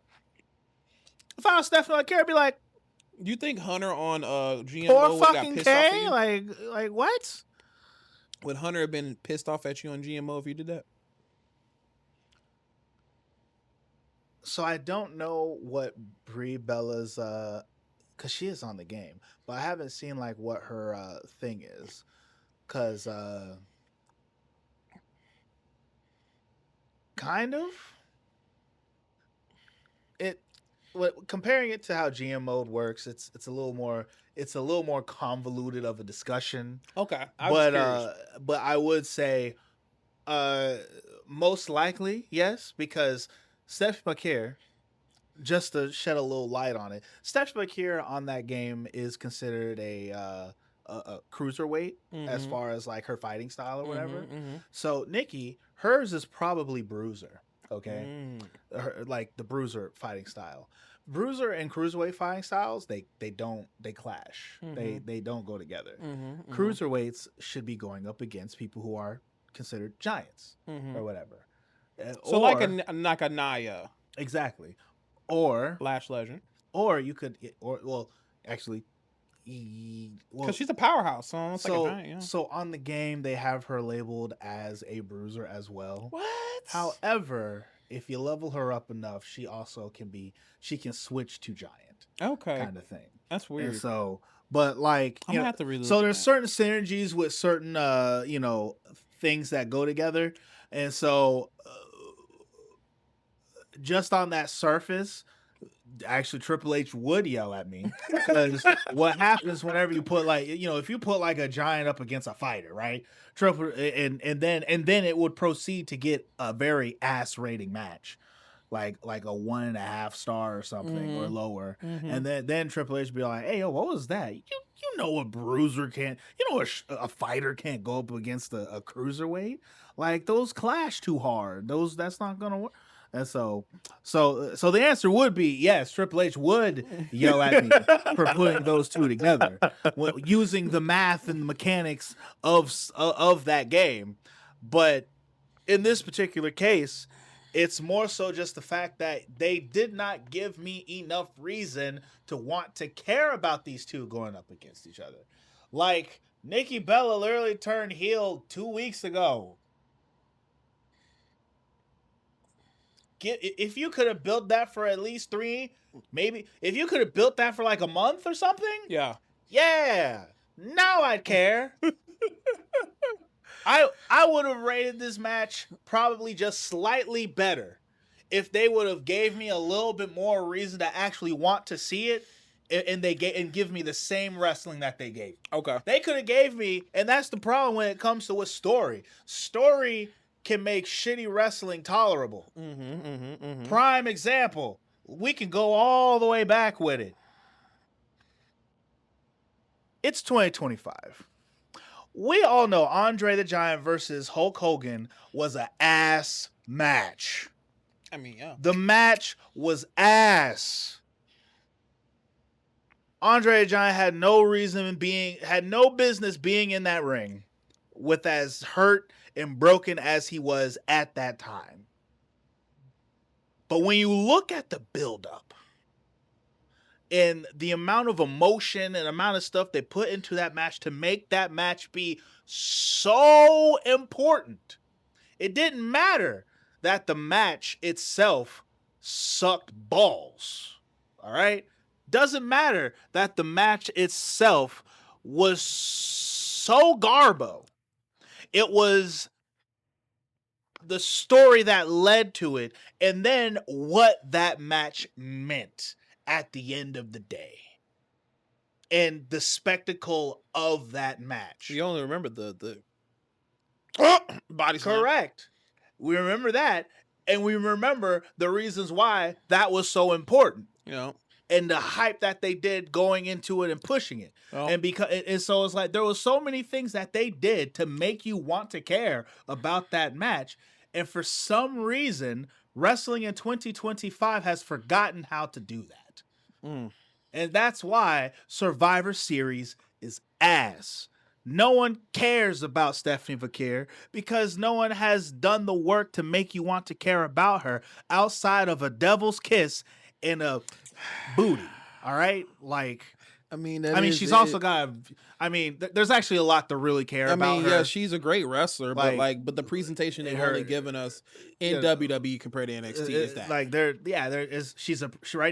now, to most people, she is a very beautiful, attractive female with amazing assets, and people want to be locked in her devil's kiss. That's all she's got. Oh yeah, that's right. She does have the heavyweight title, but that's all the people really care about right now. All right, damn. It is what it is. I mean, that I care more than that, but that does weigh very heavily because that's also all I'm given right now. If I didn't watch NXT, I would just be infatuated with her. With just put her on the screen. I just want to look at her. It's kind of I think what Hunter does. I'm sure that's what backstage photos. That's what everyone does. The plot. He can. The plot. That's that. Everyone is watching Steph McCare for the plot. Okay. And she's so much more than the plot. That's what they're doing with Rhea Ripley. But Rhea Ripley has proven herself to be so much more than the plot. But the memes say otherwise. That's the memes. In wrestling, maybe this year she is. I can't even say this year she's been mostly about the plot. Granted, she has not done a whole bunch this year, but leading up to this year, from WrestleMania back, Rhea Ripley had a reason for being so front and center and always on the TV because she had something to give, had something to deliver, and it was entertaining, and the story about it made sense. Her story was her fighting Liv Morgan all last year, right? Mm-hmm. That was great story. And then leading into this year, it was her trying to get back on her chase to being the world heavyweight champion again, kind of thing. And that has been great. Now, granted, she's still in story because then it transformed to she can't beat Io Sky. Io Sky has her number. That has been a fantastic story, probably the only best told story in WWE right now. It's kind of why they starting that little relationship. And so, but that's where it went into, because it went into that whole relationship because they went from being completely at each other's necks. Now they're cool with each other. They're friends. And now that's when the Kabuki Warriors come in oh, what the fuck is all this? We're your friends. Fuck this bitch, kind of thing. And that's why we got it. That's all story with great matches between all of them because they're great wrestlers. And that's what led into this WarGames. But the problem is the other people that they threw into this WarGames means nothing. And that's where they screwed themselves up as far as story in that area. However, Rhea Ripley is still in the right spot where she needs to be. Now, granted, there are some things where they definitely did just kind of throw her in there because we want to have the star power, and Rhea is the star power. And that is very blatantly obvious in a couple of things. But Rhea does have some story going on with what she's been doing and all the things that she's been dealing with. Maybe not the best story, but there's story there. But outside of that, most people right now, story is absolute garbo. Big basura. Complete Pokemon Garbodor. Trubbish. Ass. Dog water. Poo-doo. Whatever you want to call it. Wrestling needs to work on their stories in 2026 to make it worth fucking watching. Because as we roll into this last WarGames match, got me looking like fucking Solo. 4 letters, 1 word. Stop. Yeah, I remember this one thing I saw on Solo real quick before we go into that. I guess it's this challenge where you have to put a lemon in a cup of water and balance a coin in it. So it shows every other wrestler doing it, and it's a bunch of quarters, right? So Solo, when it's Solo's turn, he walks away with the quarters. Bro, I kid you not, bro. It's the funniest shit ever. Bro, it's the funniest shit ever. Only Solo.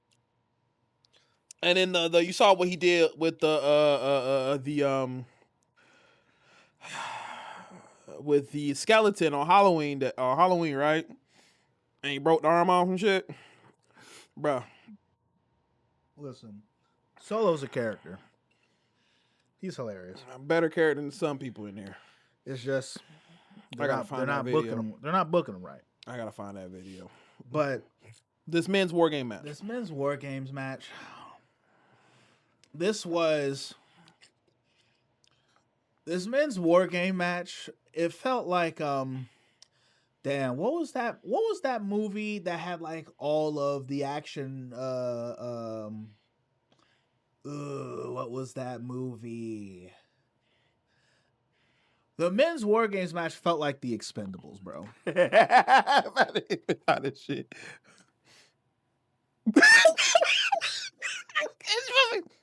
I'm just going away.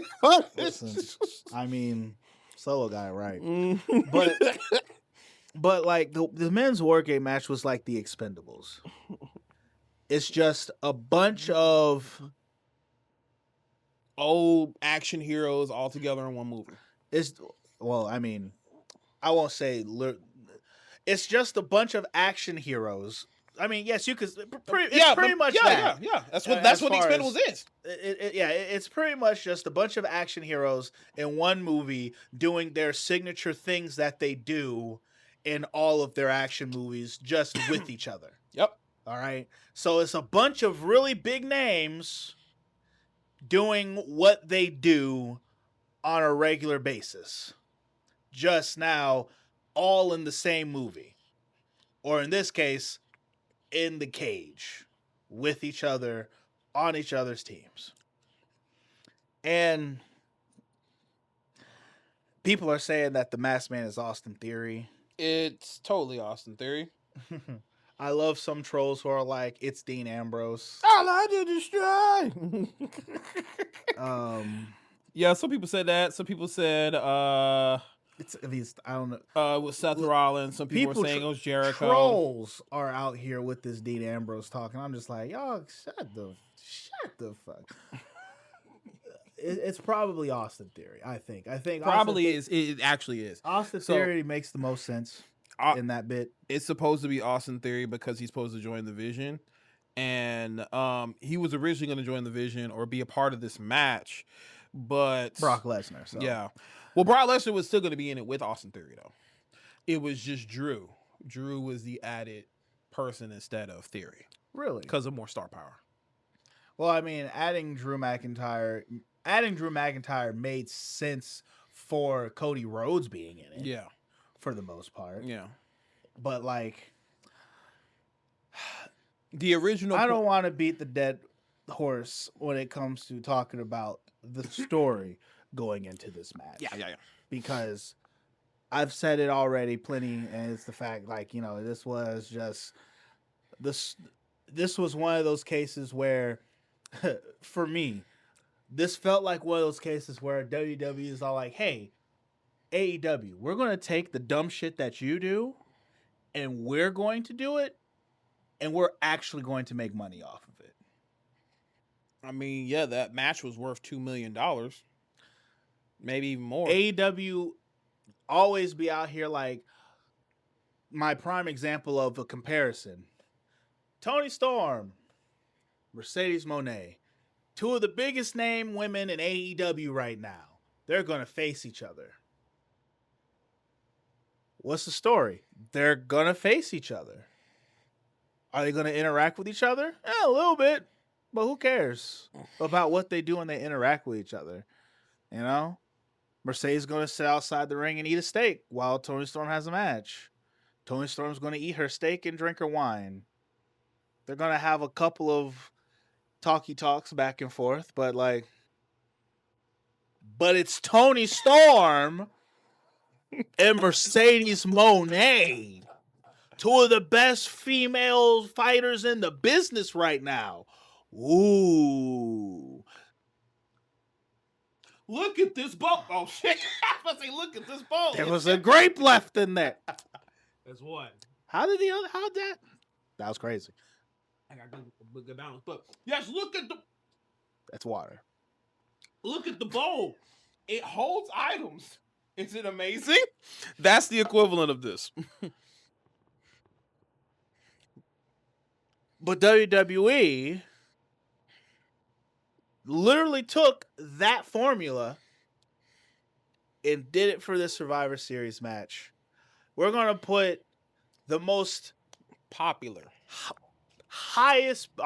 we're putting all of our probably most highest paid wrestlers, the most star-studded individuals.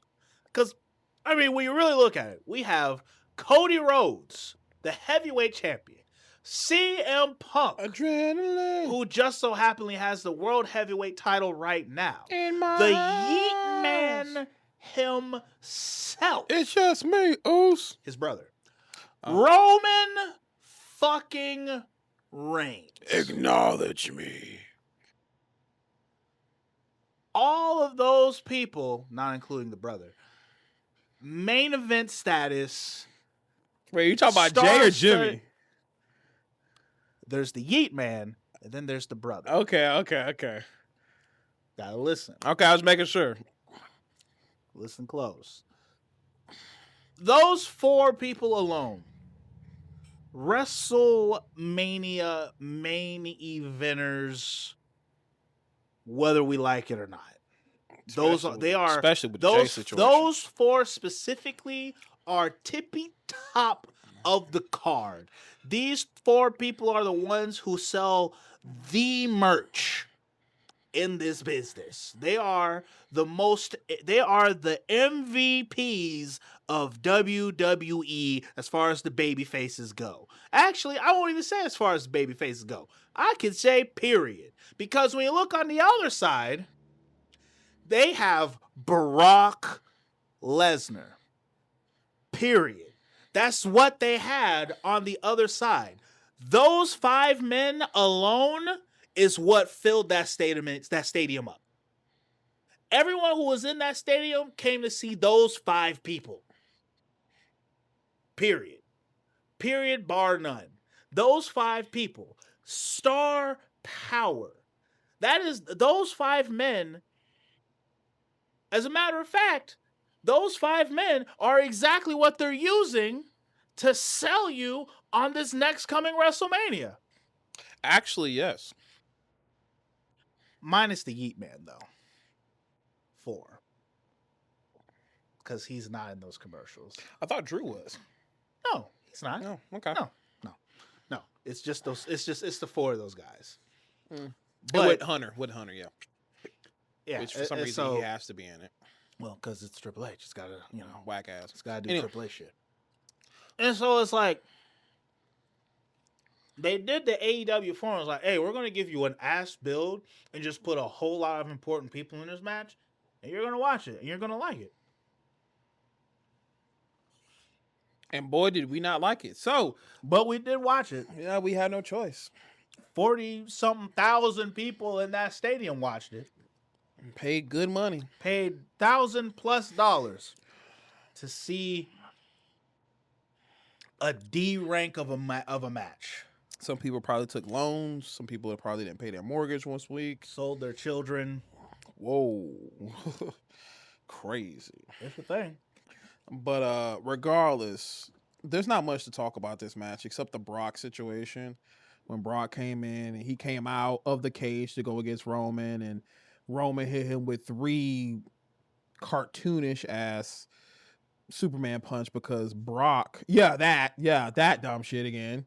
I thought we got rid of that because that became a meme. You know what I'm saying? So then see that you're supposed to have forgotten that meme because it's been replaced with the Rusev. I didn't know that was a meme now. Oh, bro, you haven't seen that shit? No, you gotta show that to me now. I didn't know that was a meme now. Fam, Wait, is it trying to say he's like blowing somebody back out or some shit? No, it's just like it's when when he first came back and he had that interview with that one girl and he just like and they just kind of like keep playing it back and forth where he's like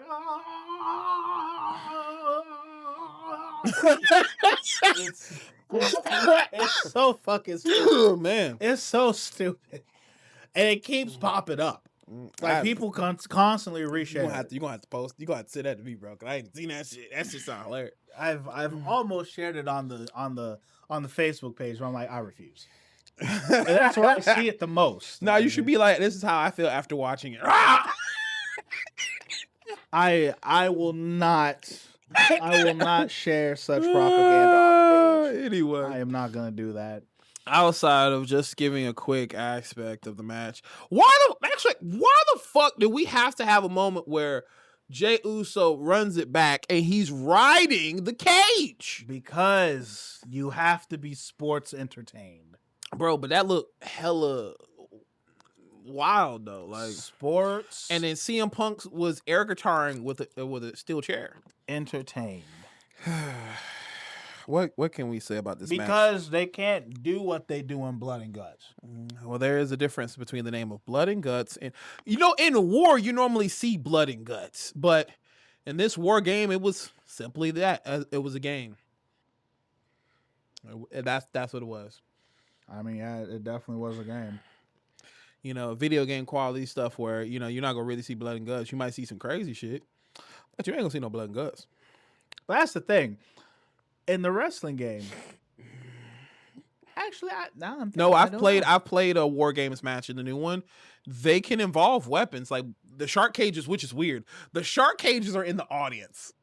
So in the game, you have the ring and you have the shark cages where the front cam is, and there's like 2 cages right where the audiences are at, and they're like elevated. So whenever they're coming out the cage, they have to go down these steps and then go into the ring. But before you go in, you can grab a weapon. It does give you the option to grab a weapon. Oh, okay. And you can bring the weapon in or whatever. But I think you only get selection of 3 weapons and then you can go in. But even with that, trust me, that match was hard as fuck. So there is still the weapons. So it's what I'm saying. It's not so much that they can't do what Blood and Guts does. Mm-hmm. It's just the fact that WWE does not feel they need to, and for all intents and purposes, they don't have to. They don't have to, because when you have the 5 most biggest names in the wrestling universe in one match, real wrestling stars, biggest wrestling stars in the universe in one match, you can skimp out and literally do nothing. You can simulate this match. You'll still get paid just for the names alone. And Hunter sent you an email afterwards. Now, Good there job. is something that I've also seen, which is another thing that I feel is the AEW's biggest problem right now. Mm-hmm. AEW does not have stars. They have 3. But who are the 3 you're saying? Swerve, Ospreay, and Hangman.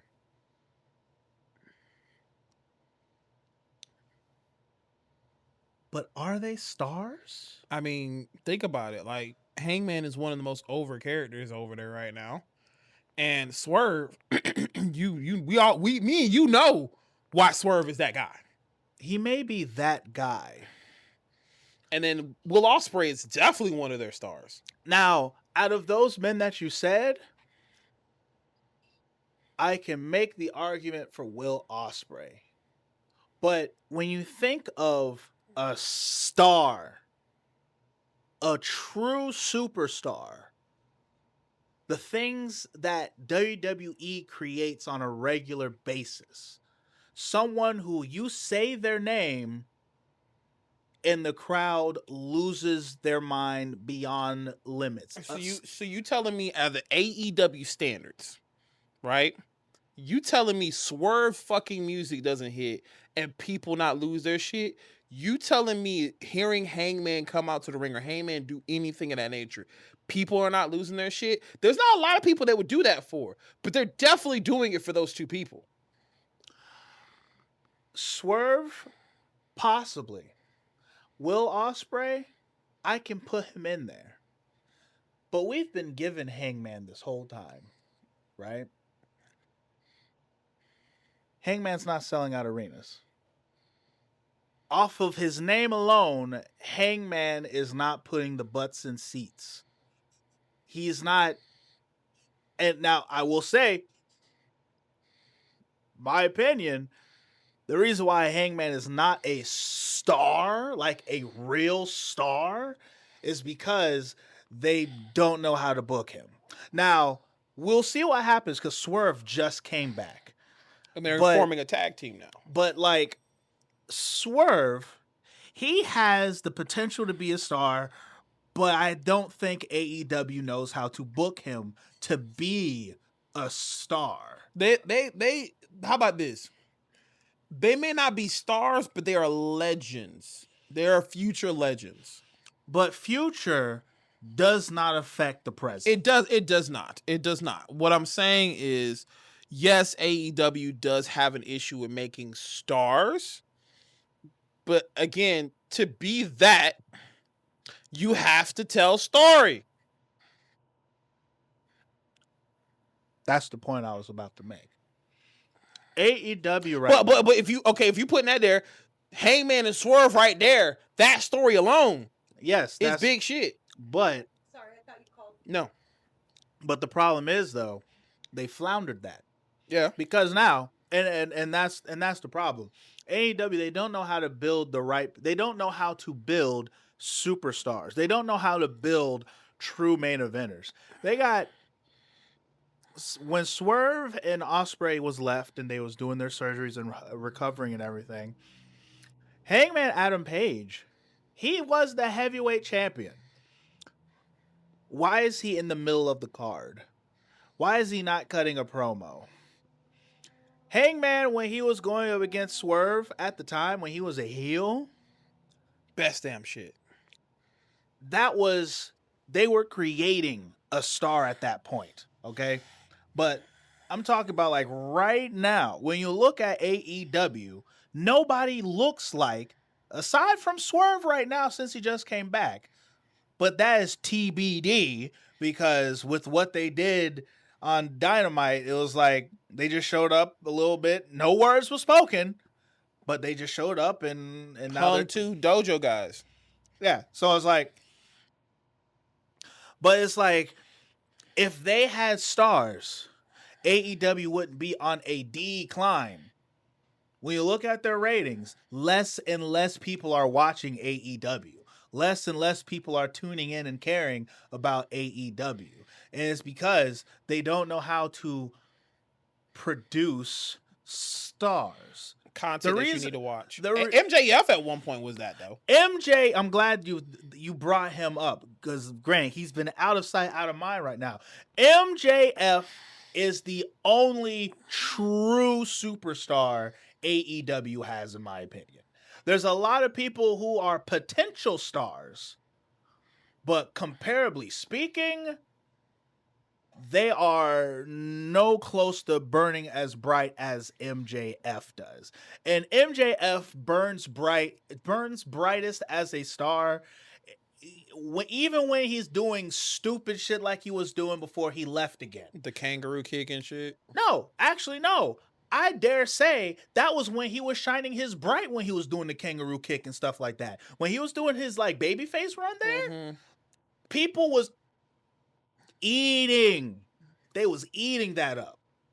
And then when he turned heel, people are still there for MJF.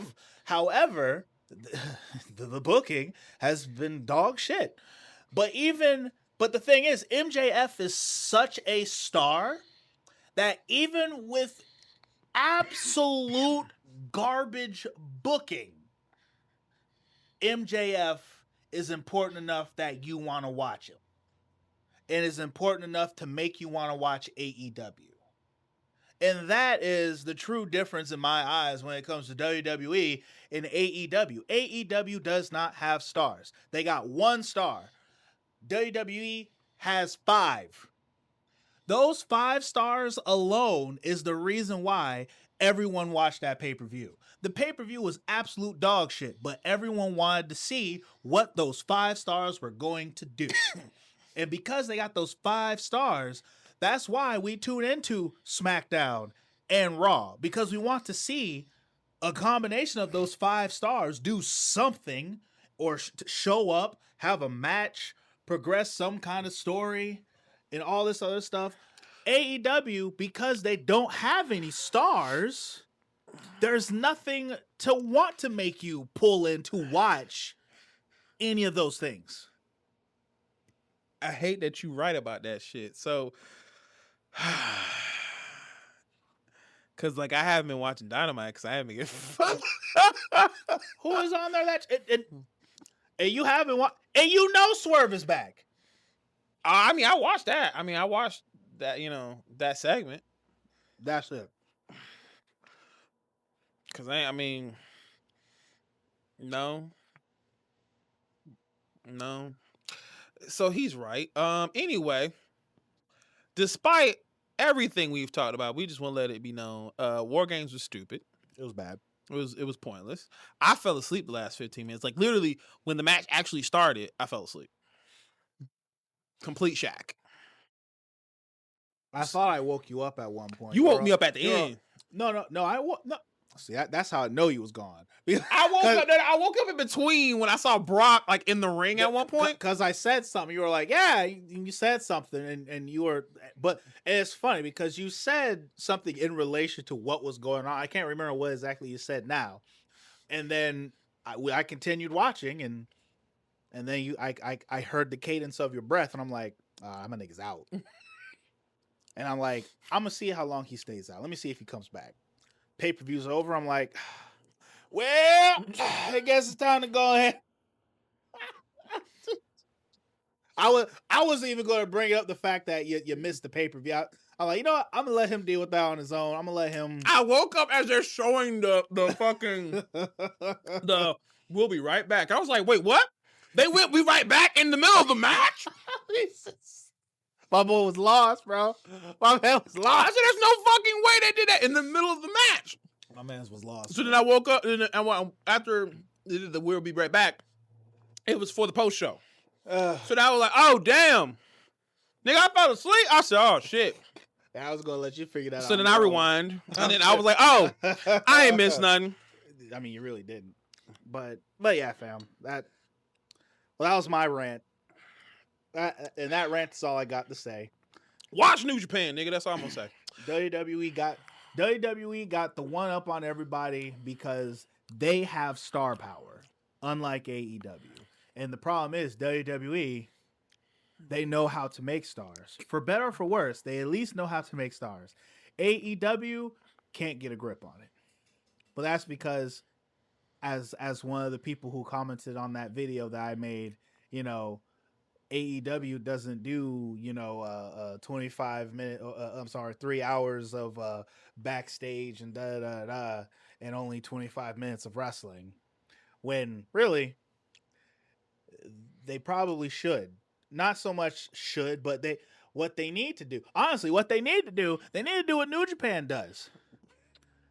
Give us these little splurts. Don't blow their fucking load on these things, because then I can bet how you're talking about how like they have like these little like, you know, showcase matches. Yeah. Where they show some good wrestling. Yeah. But they don't show a whole lot. Yeah, no, when that pay-per-view comes through, when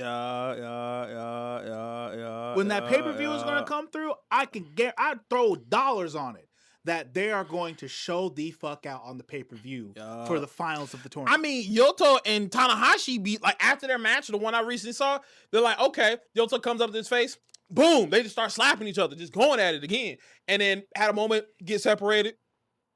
Yoto comes up, elbow, and it just keep going at it. And then there's a moment where Oscar literally has to pull El Phantasmo off of Yoto because he's beating up Tanahashi. And then next thing you know, Oscar's off in the corner. Then Yoto, he gets pulled off again. Tanahashi comes up to his face and slaps him. And then going at it again. And then toss him back in the ring. And they just start fighting each other. So then the commentator's like, yeah, ring the bell. Let him go ahead and go in his singles match again. So they're fighting in the ring again until they get broken up. And now they pull up the highlight. This match will happen on November 28th. But once again, they're not throwing everything at you. They're not blowing their load on the rinky dink. Probably what AEW does, they're just out here just blowing everywhere, bro. They're just. So you tell me that I'm not gonna make that reference on the air anyway. But what we get, they're finding themselves. What we're getting on it, bro. It's been 6 years, bro. If they're still finding themselves, there's a fucking problem. They're still learning their body. You know what? Wrap this shit up, bro. I gotta go home. The ring is sacred. The questions are real. And it's always guaranteed destruction. This is the Mazaku. I'm Swag Switch in the building. Choke slam the like button.